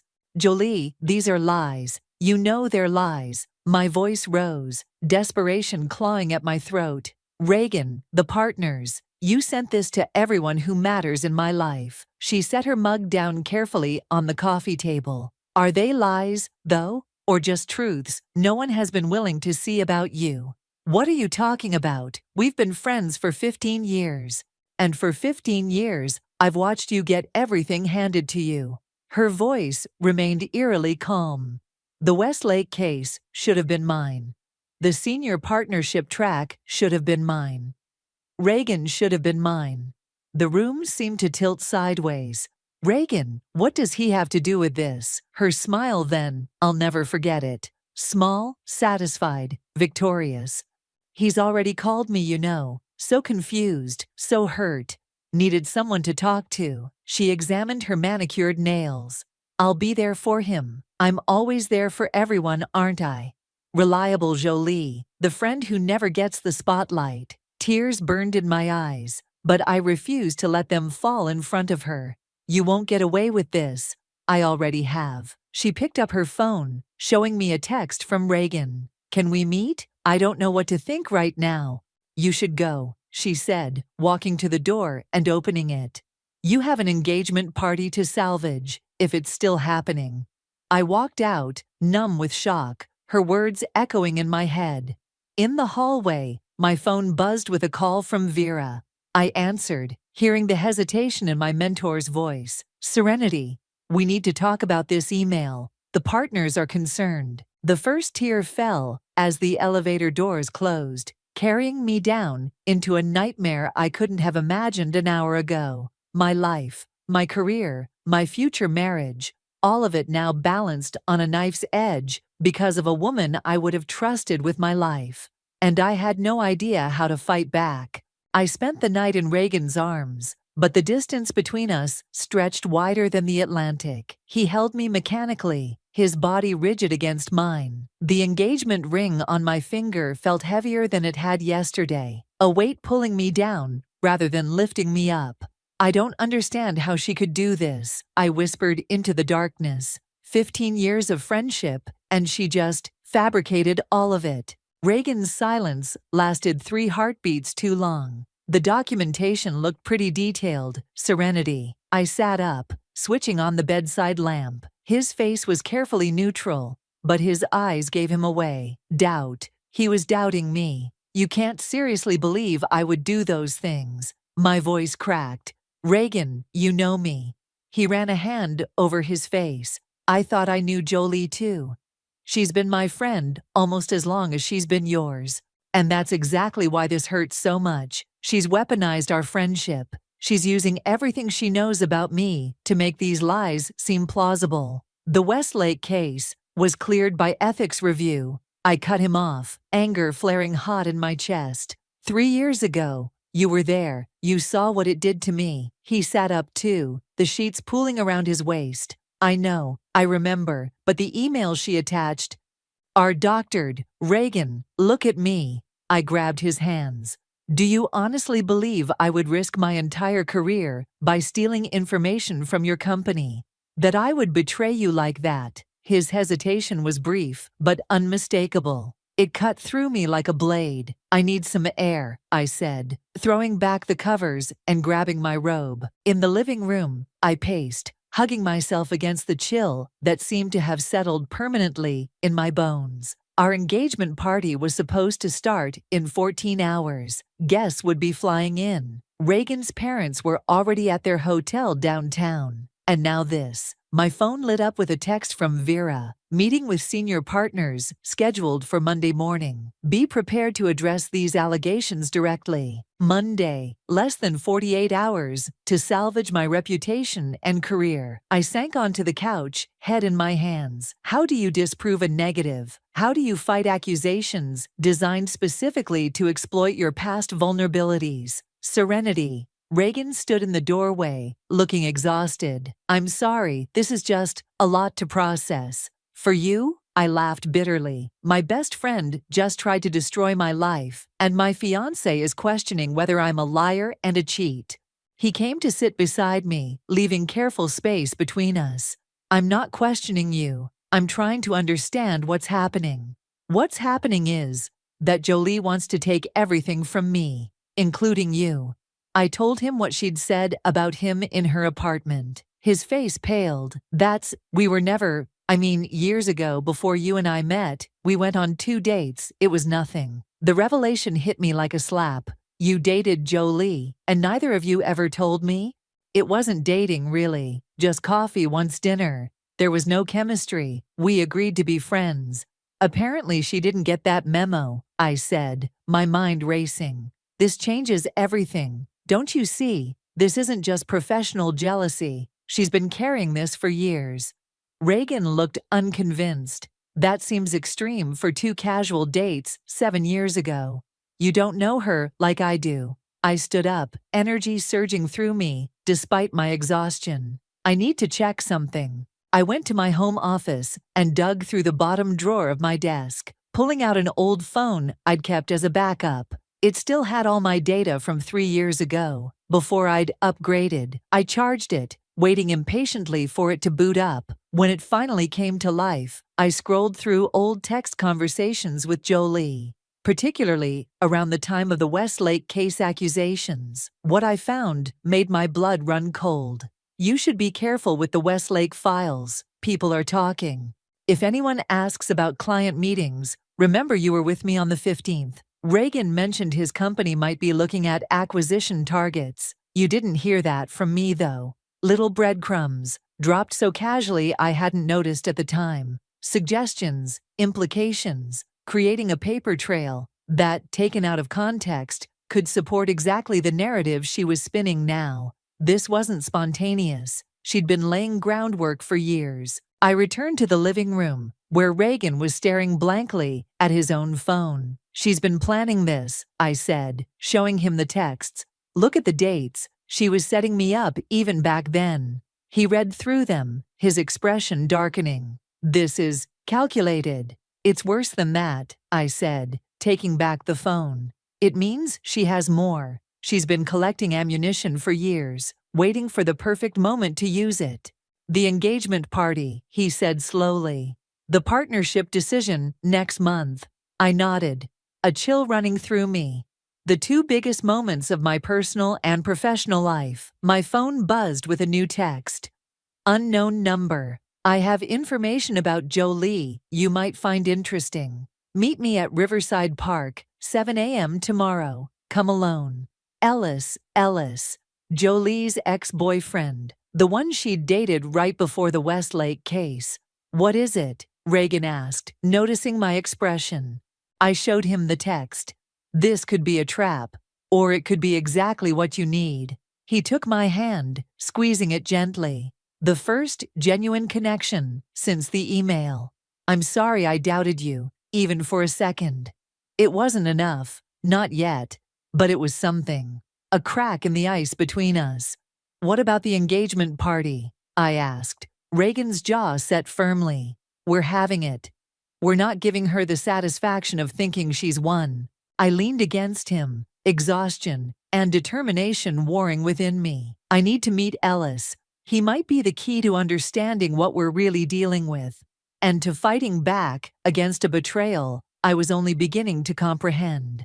Riverside Park, at dawn, was deserted, except for a few dedicated joggers and one man sitting alone on a bench overlooking the Hudson. I recognized Ellis immediately, tall, with the same sharp jawline I remembered from photos in Jolie's apartment years ago. He watched me approach, his expression unreadable. "You came," he said, standing as I reached him. No handshake offered, no pleasantries exchanged. "Your text didn't leave much room for debate." The lack of sleep made my voice raspier than usual. "What information do you have?" Ellis gestured to the bench. When we sat, he maintained a careful distance, as if proximity to Jolie's former friend might be dangerous. "She did the same thing to me," he said without preamble. "Different method, same result. Complete character assassination." A jogger passed, headphones in, oblivious to the quiet devastation being discussed. "What happened?" I asked. 3 years ago, I was up for partner at my consulting firm. Jolie and I had been dating for 8 months. He stared out at the river.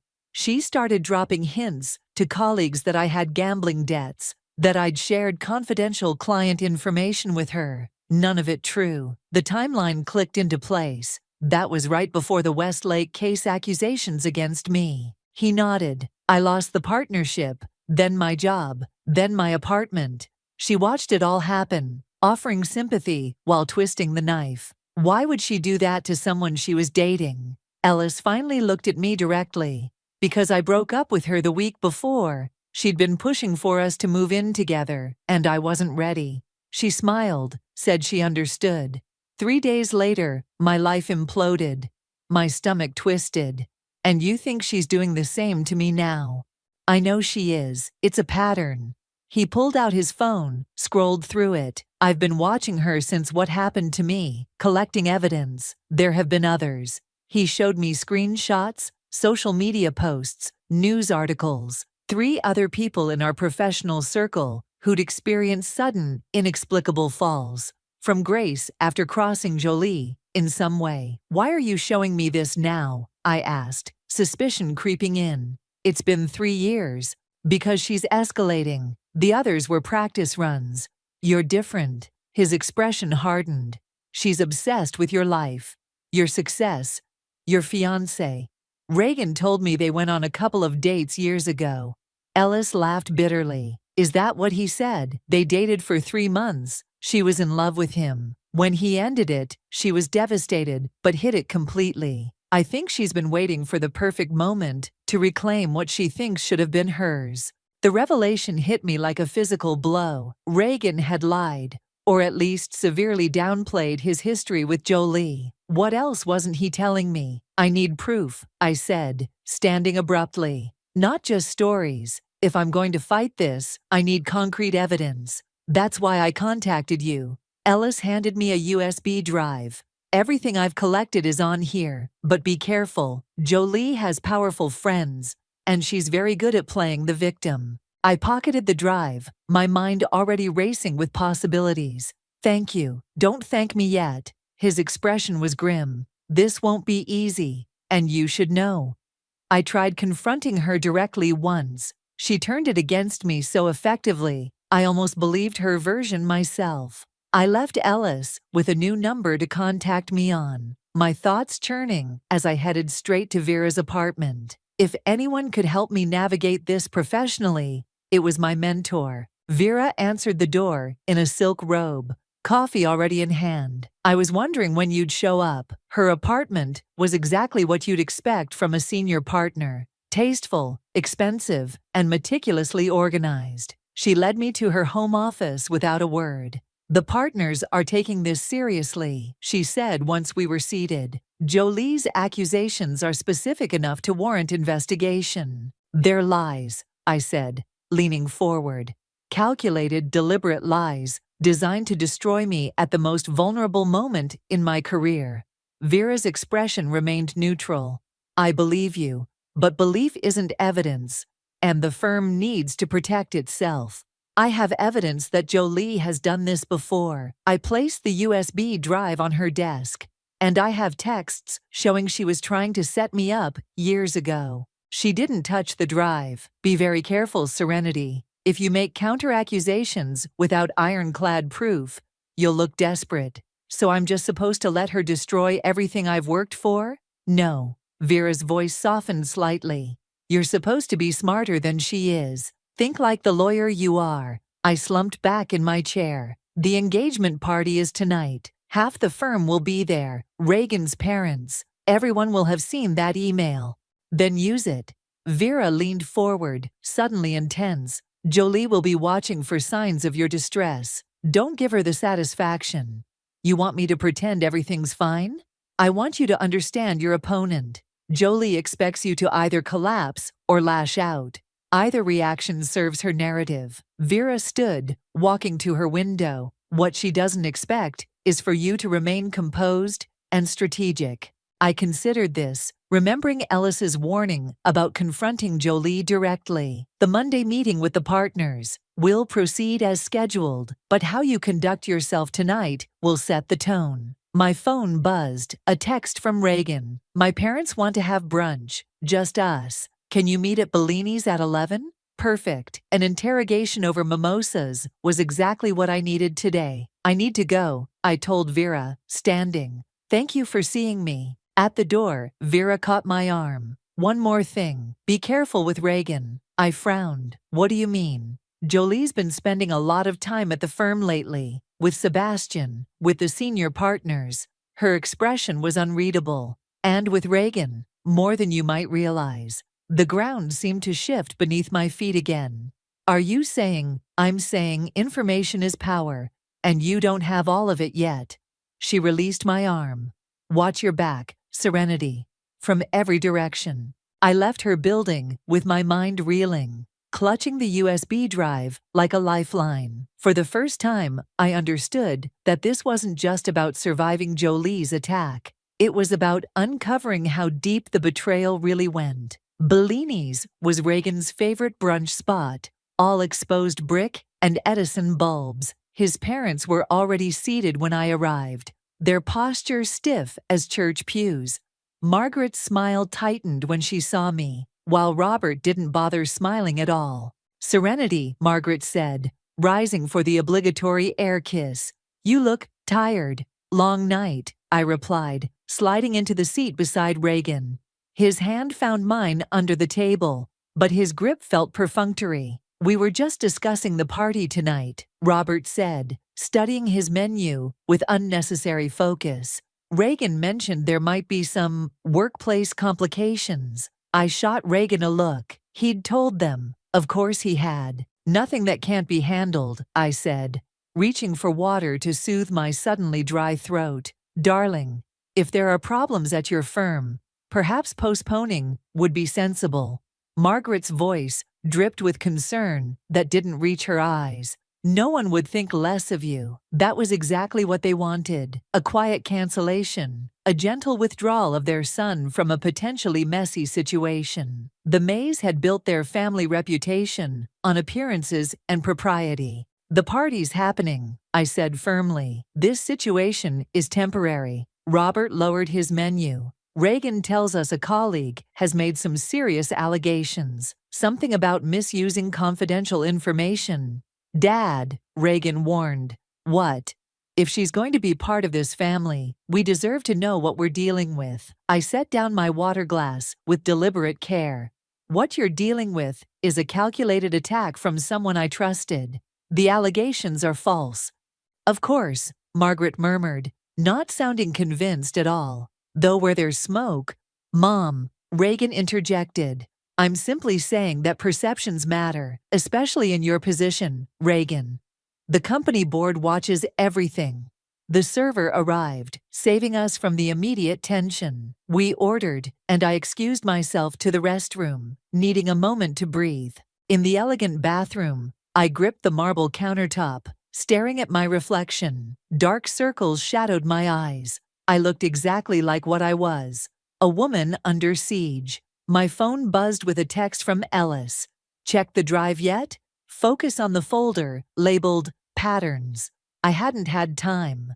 Between Vera's warning and this brunch, I'd barely had a moment to think. When I returned to the table, Reagan was in heated whispered conversation with his parents. They fell silent as I approached. "Everything okay?" I asked, sliding back into my seat. "Fine," Reagan said too quickly. "Just discussing logistics for tonight." Our food arrived, and we ate in strained silence, punctuated by Margaret's pointed questions about the firm's investigation process and whether my position was secure. Each question felt like a tiny needle, testing for weakness. "Actually," I said, setting down my fork, "I've discovered Jolie has done this before, multiple times. I'm gathering evidence now." Robert's eyebrows rose. "That would certainly change things." "It doesn't change that the firm is investigating," Margaret countered. "The damage to your reputation is exactly what Jolie wants." I finished for her. "She's counting on everyone assuming guilt before innocence." "Including us?" Margaret asked sharply. I met her gaze directly. "You tell me." The table fell silent. Reagan shifted uncomfortably beside me.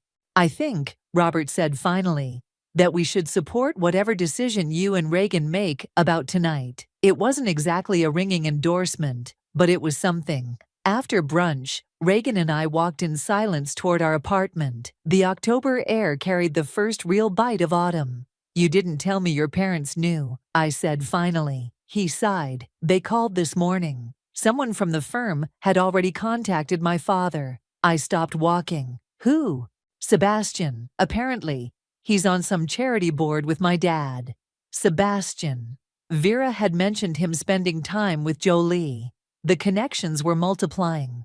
A web I was only beginning to see. "Reagan," I said carefully, "I need to ask you something. And I need the whole truth, not the sanitized version." He tensed. "Okay?" "Your relationship with Jolie. Ellis told me it was 3 months. Not 2 casual dates." Reagan's face flushed. "It wasn't serious." "That's not what I asked." He ran a hand through his hair. "Fine. Yes, we dated for about 3 months. It ended badly. She wanted more than I did. And you never thought this was relevant information, even after she sent that email. I didn't think it mattered. It was 7 years ago, Serenity. It matters because she's still in love with you. The words burst out louder than I intended. A passing couple glanced our way. Ellis says she's obsessed, that this is about taking back what she thinks should have been hers. Reagan's expression shifted from defensive to troubled. That can't be right. When was the last time you spoke with her? Before the email? He hesitated just a fraction too long. I don't know. Around the office, maybe. Reagan. He looked away. She called me last week, said she needed advice about a client situation. We got coffee. The betrayal felt like a physical blow. And you didn't think to mention this. It was nothing. Professional courtesy. There is nothing professional about what she's doing. I started walking again, faster now. I need to check that USB drive. Ellis said there's a pattern. Reagan caught up, grabbing my arm. Serenity, wait, I'm sorry. I should have told you everything. Yes, you should have. I pulled away. I'm fighting for my career, my reputation, and apparently my relationship too. I can't do that if I don't know what I'm really up against. Back at our apartment, I went straight to my laptop. The USB drive contained dozens of files, meticulously organized. The Patterns folder held timelines, screenshots, and documents tracking Jolie's behavior over years. One name in the files jumped out immediately: Sebastian Fisher. I clicked on the folder with his name. Inside was a series of emails between him and Jolie, dating back 2 years, friendly at first, then increasingly intimate. In the most recent exchanges, they discussed firm politics, partnership tracks, and me. She's too confident, too comfortable. The Westlake thing should have been a warning. Patience. The engagement announcement gives us perfect timing. Everything's in place. My hands shook as I scrolled through more messages. This wasn't just Jolie. It was a coordinated effort. With Sebastian, with others at the firm I'd considered allies. And based on the timestamps, it had begun right after I'd been put on the partnership track instead of Sebastian. My phone buzzed with a text from Vera. Need to see you before the party. My office, 4 p.m. Bring whatever you've found. I closed the laptop, a cold clarity settling over me. Tonight's engagement party wasn't just a social event to endure. It was a battlefield. And now, finally, I understood who my enemies really were. Vera's office was a sanctuary of order, law books perfectly aligned, not a paper out of place. She stood at her window, silhouetted against the late afternoon sun, when I arrived. Close the door, she said without turning. I did, then placed my laptop on her desk. It's worse than we thought. Sebastian is involved. They've been planning this for years. Vera finally turned, her expression grave. Show me. I opened the files Ellis had provided, watching Vera's face as she scanned through the evidence. Her composure barely flickered, but I caught the tightening around her eyes, the slight whitening of her knuckles, as she gripped the edge of her desk. This is comprehensive, she said finally. Ellis has been thorough. It's enough, isn't it? To stop the investigation, to clear my name. Vera closed the laptop. It's enough to start a war. They started it. And how do you plan to finish it? She circled her desk, leaning against it. These emails implicate Sebastian, who has been with the firm for 15 years and has connections to 3 of our biggest clients. The senior partners won't thank you for this revelation. So I'm just supposed to take the fall? Let them destroy my career to protect Sebastian's. I didn't say that. Vera's voice sharpened. I'm saying you need to be strategic. If you present this evidence now, it becomes a messy internal battle that could damage everyone involved, including you. I paced the office, frustration building. Then what do you suggest? The engagement party tonight. Everyone will be watching. Jolie and Sebastian expect you to be defensive, possibly emotional. They're counting on it. And if I'm not? A smile ghosted across Vera's face. Then you've already won the first battle. She was right, of course. Emotional outbursts would only reinforce the narrative Jolie was crafting, that I was unstable, untrustworthy. "There's something else you should know," Vera said, her tone shifting. "The partnership committee meets Monday after your hearing. Sebastian has been lobbying heavily against you." "Of course he has. But 3 of the 5 partners are waiting to see how you handle this situation before making their decision." She held my gaze. "Show them you can navigate a crisis with grace and strategic thinking, and you might still have a chance." The weight of it all, the betrayal, the calculated attack on my reputation, the precarious state of my career and relationship, suddenly felt crushing. I sank into a chair. "Why didn't I see it?" I whispered. "All these years, I thought Jolie was my friend. I thought Sebastian was a colleague. I never saw the resentment building. Because you were focused on your work, not office politics." Vera's voice softened. "It's both your greatest strength and your vulnerability." My phone buzzed with a text from Reagan. "Where are you? We need to get ready soon." "Go," Vera said, nodding at my phone. "Prepare for tonight. Remember, they're expecting you to crumble. Don't give them the satisfaction." I stood, gathering my laptop. "Thank you for believing me. This isn't about belief serenity. It's about evidence and strategy." She paused. "And for what it's worth, I've always known you were the stronger candidate for partner. Sebastian knows it too. That's why he's resorting to this." Her words steadied me as I left the office, a new resolve forming. I wouldn't just defend myself, I would reclaim the narrative entirely. At home, Reagan was already dressed in his suit, pacing our living room. "There you are," he said, relief evident in his voice. I was getting worried. I was with Vera. I set my laptop down carefully. I found evidence linking Sebastian to Jolie's plan. His eyebrows shot up. "Sebastian, are you sure?" "Emails, texts, meeting notes. They've been coordinating this for years." I watched his face carefully. "Did you know Sebastian and Jolie were close?" "I knew they worked together sometimes." He loosened his tie slightly. "Sebastian mentioned her occasionally, but nothing that suggested this." I wanted to believe him, needed to, but doubt had taken root, and I couldn't quite shake it. "I need to get ready," I said, moving toward our bedroom. He caught my arm gently. "Serenity, are you sure we should go through with tonight? We could postpone, deal with this first." "That's exactly what they want."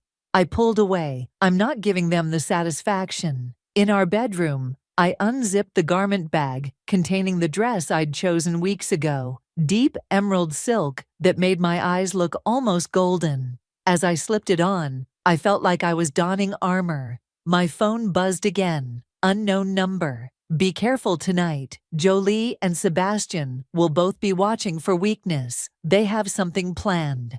Ellis." I stared at the message, a chill running through me. What else could they possibly do? The damage to my professional reputation was already severe. My relationship with Reagan was strained. What more could they take? Another text arrived, this one from Zara. "Just heard about the email. What the hell is going on? Are you okay?" I hadn't spoken to Zara since the accusations surfaced. She was friends with both Jolie and me, carefully neutral in most situations. Her reaching out now felt significant. "Not okay, but fighting back. Can you meet me at the venue early, 7:30? Her response came quickly. "I'll be there." And Serenity, "I think you should know Jolie's been telling people you're unstable, that Reagan's been unhappy for months. Be prepared." The final piece clicked into place. This wasn't just about my career, or even Reagan. It was about isolating me completely, professionally and personally, before delivering the final blow. I finished my makeup with steady hands, a cold clarity settling over me.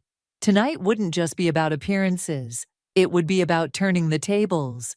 Reagan appeared in the doorway, watching me. "You look beautiful," he said softly. I met his eyes in the mirror. "Good. Because tonight, everyone is going to see exactly who I am, and who I'm not." Whatever Jolie and Sebastian had planned for tonight, I would be ready. The time for defense was over.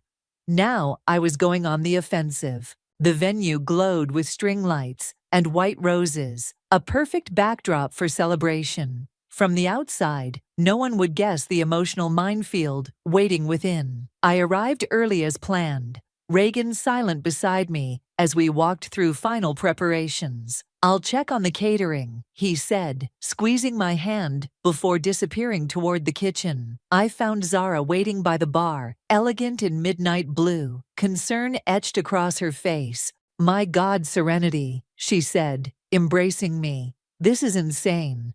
I've been trying to make sense of it since I heard. Join the club." I accepted the drink she offered. "How bad is it? What are people saying?" She hesitated, glancing around to ensure we were alone. "It's divided. Some people think it's completely out of character for you. Others, well, the Westlake case left lingering questions. And Jolie's been helpfully reminding everyone of those questions." "She's been strategic," Zara admitted. "Concerned comments here, sad looks there. Sebastian's been backing her up, talking about patterns of behavior they've supposedly noticed." I took a long sip of my drink. "And Reagan? What are they saying about us?" Her expression told me everything before she spoke. Jolie implied he's been unhappy, that he confided in her about problems between you two. She lowered her voice. "She told Amanda you've been controlling. That Reagan's been looking for a way out." The betrayal cut deep, even though I'd expected it. And people believe this? Some do. Others think it's suspicious timing. Zara studied my face. "What are you going to do?" Before I could answer, the first guests began arriving. Reagan reappeared at my side, his public smile firmly in place, as we greeted friends, colleagues, and family members.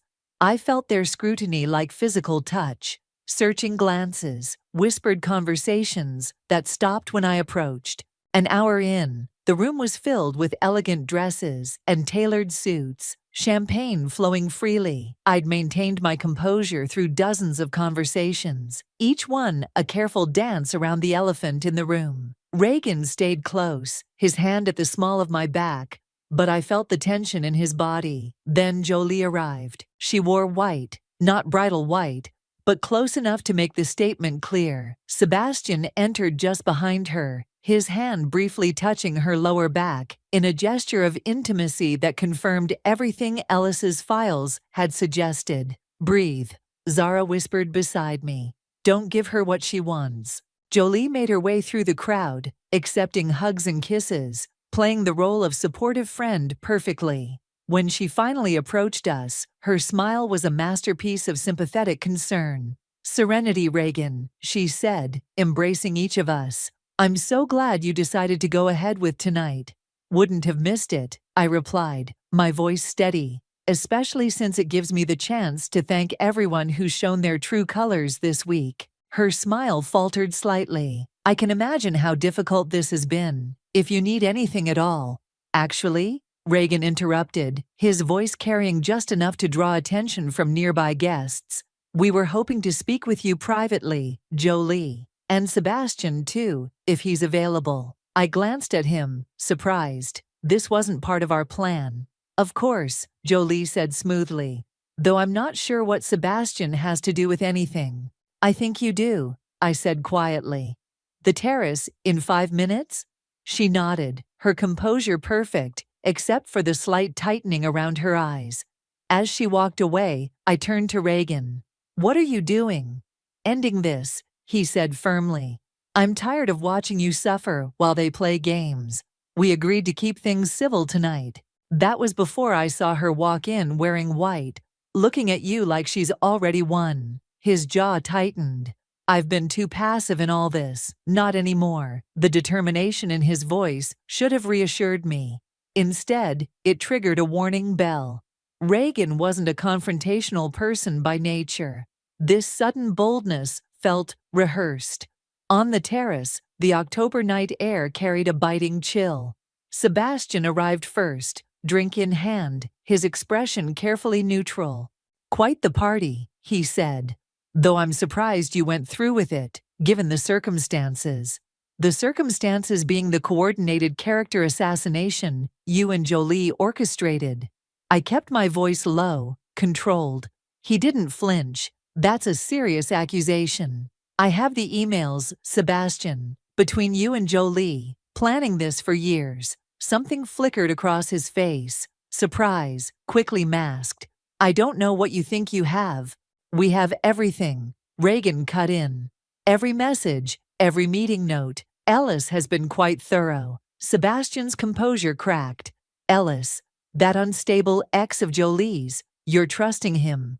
We're trusting evidence, I said, which the senior partners will see on Monday. The terrace door opened, and Jolie stepped out, her expression shifting as she registered the tension. What's going on? She asked, moving to stand near Sebastian. They claim to have emails, Sebastian said tightly. Between us, planning some conspiracy.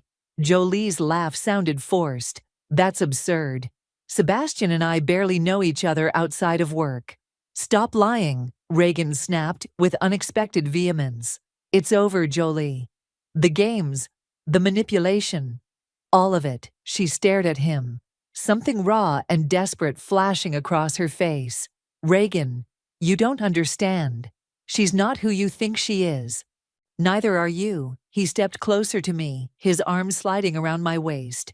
We're going to the partners on Monday with everything. Your career at the firm is finished. The threat hung in the air. For a moment, I thought Jolie might crumble. Her face paled, her hands trembled slightly. Then Sebastian touched her arm, and her expression hardened. You should check your evidence more carefully, she said coldly. You might find it's not as conclusive as you think. What does that mean? I demanded. Sebastian smiled thinly. It means Ellis isn't the only one who's been collecting information. The terrace door opened again. Vera stepped out, her expression grave. Serenity, I need to speak with you, now. We're in the middle of something, Reagan began. It can't wait.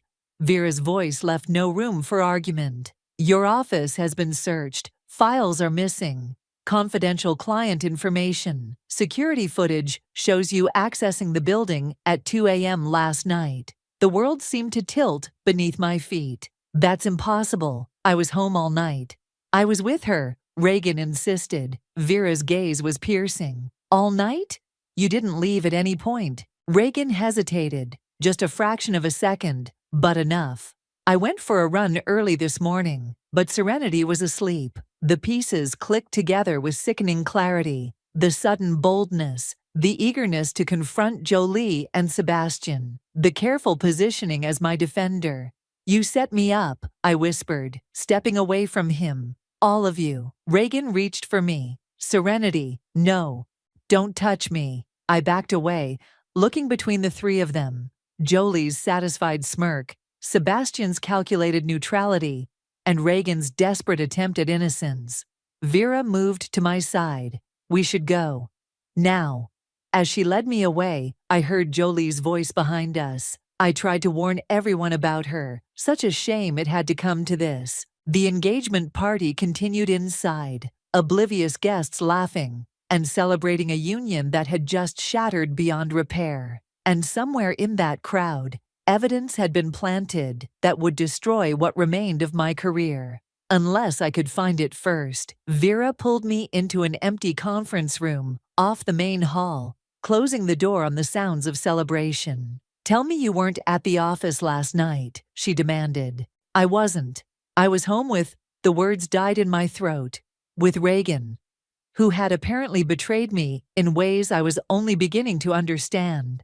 Someone accessed confidential files on the Meridian merger using your key card. They've been emailed to a personal account. Vera's voice was tight with urgency. The security footage shows someone who looks like you, but their face is never clearly visible. My mind raced. Reagan went out early this morning. He said he was running, but he was gone for nearly 2 hours. Could he have taken your key card? I closed my eyes, remembering. It's in my wallet, in my work bag, which was in our bedroom. Vera nodded grimly. They've created physical evidence to support Jolie's original accusations. It's elegant, I'll give them that. What do? We find proof it wasn't you. She checked her watch. Security keeps backup footage on a separate server. If we can get to it before they do, we need Ellis, I said, pulling out my phone. He knows how they operate. 10 minutes later, Ellis met us at the service entrance, his expression grim when I explained what had happened. They're escalating faster than I expected, he said. This isn't just about ruining your reputation anymore. This is criminal. Can you access the security footage? Vera asked. Ellis nodded. I have a friend in IT at your firm, but we need to move now, before they realize what we're doing. We slipped out of the venue, leaving behind the party that was supposed to celebrate my future. The irony wasn't lost on me, abandoning my own engagement celebration to save what remained of my career and dignity. The firm was nearly empty on a Saturday night. Ellis's friend met us in the lobby, looking nervous but determined. The footage is already being reviewed by security, he told us, but I can get you access to the raw files before they're processed. In the security office, we huddled around a monitor, scanning through the previous night's footage. At 2:17 a.m., a figure with my build, wearing a hooded jacket, entered using my key card. The face was always angled away from cameras. There, Ellis pointed. The walk is wrong. You can see it's not your natural gait. He was right. The person moved with a slight hesitation I didn't have. Can we see where they went? I asked. The IT specialist switched camera views, following the figure to my office, then to the file room. 18 minutes later, they left carrying nothing visible. Digital files, Vera murmured. Sent by email, most likely. Check the logs, Ellis suggested. See what computer was used. The logs showed access from my terminal, using my password. How would they know my password? I asked, then answered my own question. Reagan, he's seen me log in before. The realization of his betrayal hit me again. A physical pain in my chest. I'd shared everything with him. My home, my future, my trust. Wait, the IT specialist said suddenly. Look at this. He pulled up another camera angle, one showing the elevator bank from a maintenance corridor. As the hooded figure waited for the elevator, they briefly turned, checking their surroundings. The face was partially visible for just a second, enough to confirm it wasn't me. It was Reagan. We need to download this now, Vera said urgently, and check the email logs, see exactly what was sent and where. The email logs showed files sent to an anonymous account at 2:43 a.m. The content, confidential client information from the Meridian merger, exactly the kind of breach Jolie had accused me of in her original email. It's not enough, I said, frustration building. We can prove it wasn't me, but we can't prove it was a setup rather than just Reagan acting alone. Ellis was scrolling through his phone. Maybe we can. I've been monitoring Jolie's accounts. Look at this. He showed us text exchanges between Jolie and Reagan, dating back weeks. Innocent at first, then increasingly intimate. Planning meetings, discussions about the future, about me. She'll never see it coming. Trust me, this is the cleanest way out for everyone. What about Sebastian? Is he still on board? Completely. He wants the partnership as much as I want you. The final text, sent just hours before the engagement party. Everything's in place. Once the files are found, she's finished professionally. You're free. The evidence was damning, complete, and it filled me with a cold, clarifying rage. We need to go back to the party, I said, gathering the evidence we'd collected. Now, serenity, Vera cautioned. Think carefully about how you want to handle this. I'm done being careful. I'm done being their victim. I met her gaze steadily. It's time they faced consequences. Back at the venue, the party continued, oblivious to the drama unfolding. I spotted Reagan immediately, deep in conversation with Sebastian, near the bar. Jolie stood nearby, champagne in hand, laughing with a senior partner. My entrance caused a ripple of awareness. Conversations paused, heads turned. I walked directly to the center of the room, Vera and Ellis flanking me. Reagan, I called, my voice carrying across the suddenly quieting room. I think we need to make an announcement to our guests. He turned, his expression shifting from confusion to alarm when he saw Ellis beside me. Serenity, what are you doing? Telling the truth, I addressed the room at large. I want to thank everyone for coming tonight to celebrate what I thought was love and partnership. The room fell completely silent.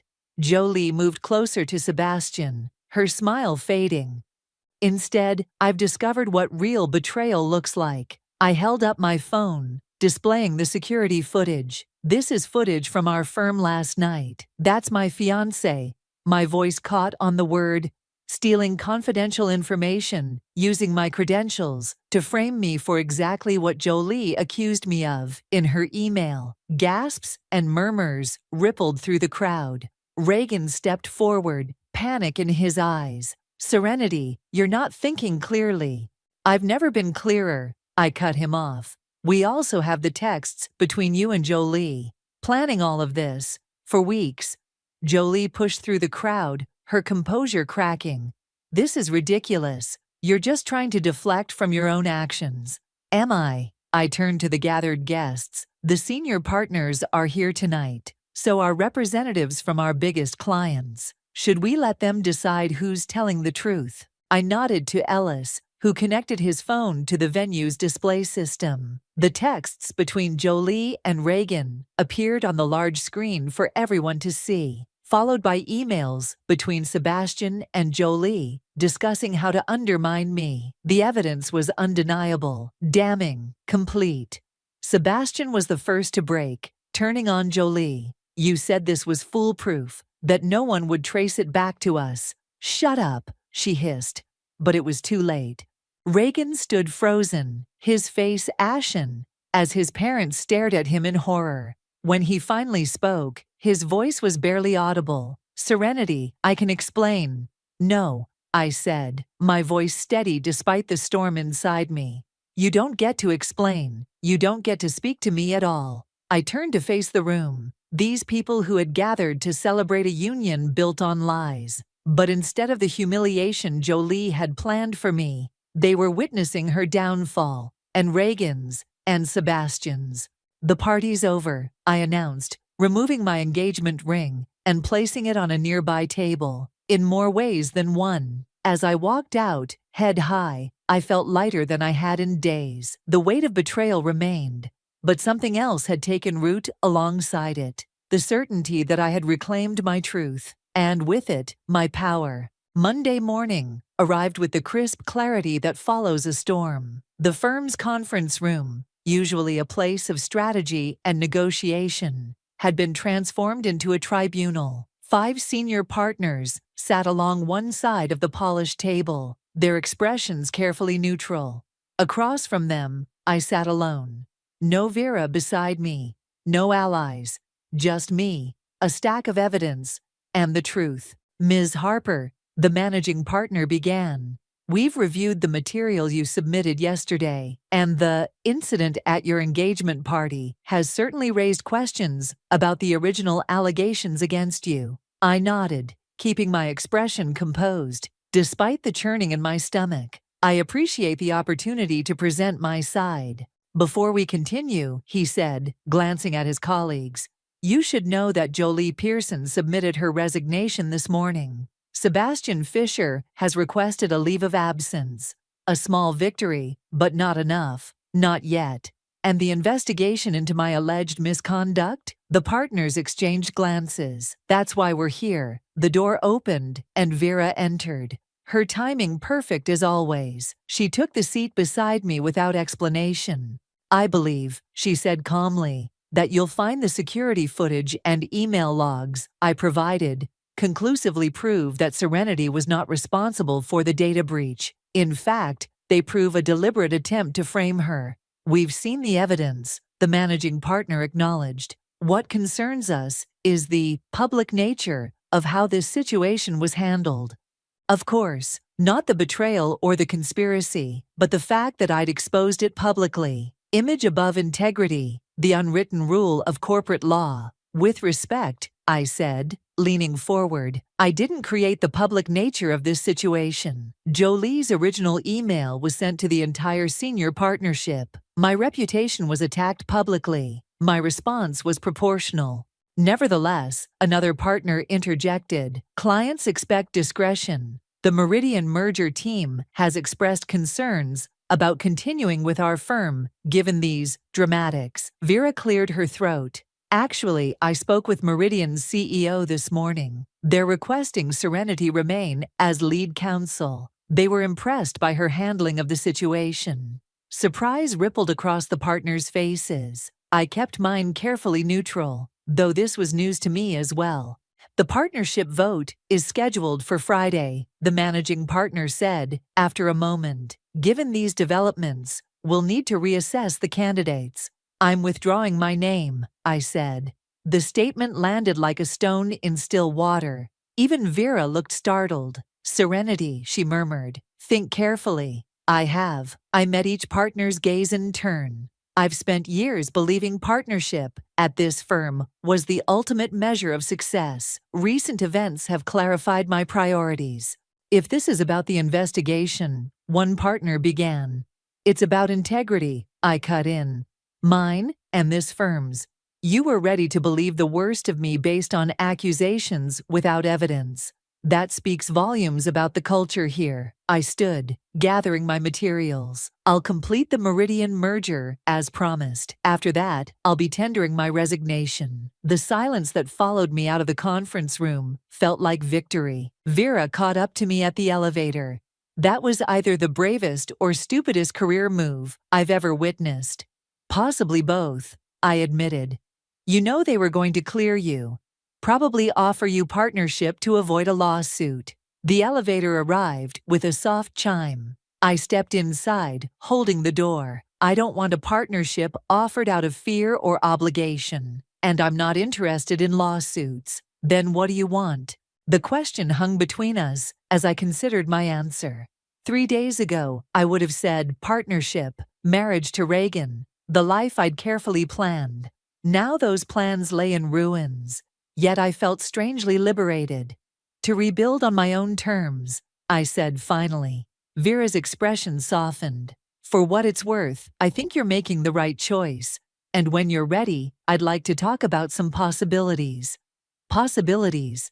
I've been considering starting my own practice, smaller, more selective, focused on clients who value integrity as much as results. She smiled slightly. I could use a partner with your particular combination of skill and backbone. The elevator doors began to close. I held them open a moment longer. I'll think about it. In my office, I found a small package on my desk. No note, no return address. Inside was a flash drive and a handwritten list of names and dates. Ellis's handwriting. The flash drive contained recordings, conversations between Jolie and various people she'd manipulated over the years, including one from 3 years ago, discussing how to frame me for the Westlake case breach. I sat back, a strange calm settling over me. This was power, not the kind that crushed others, but the kind that protected truth. I could destroy what remained of Jolie's career with this, ensure she never practiced law again. Instead, I locked it in my desk drawer.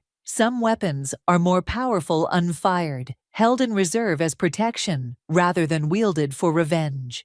My phone buzzed with a text from Reagan. Please talk to me. I can explain everything.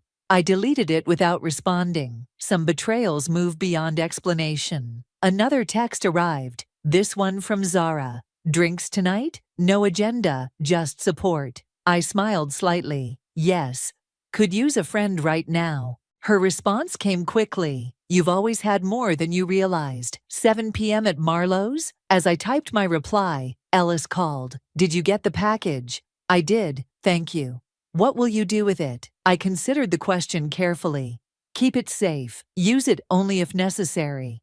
Not going for the kill shot? He sounded surprised. Revenge would be satisfying, I admitted. But I'd rather focus on rebuilding than retribution. After we hung up, I stood at my office window, looking out at the city spread before me. 3 days ago, my world had imploded. My fiancé, my best friend, my carefully constructed future, all revealed as illusions. Yet here I stood, still breathing, still fighting, already envisioning new possibilities. My phone buzzed again. Vera. Partnership meeting just ended. They're scrambling.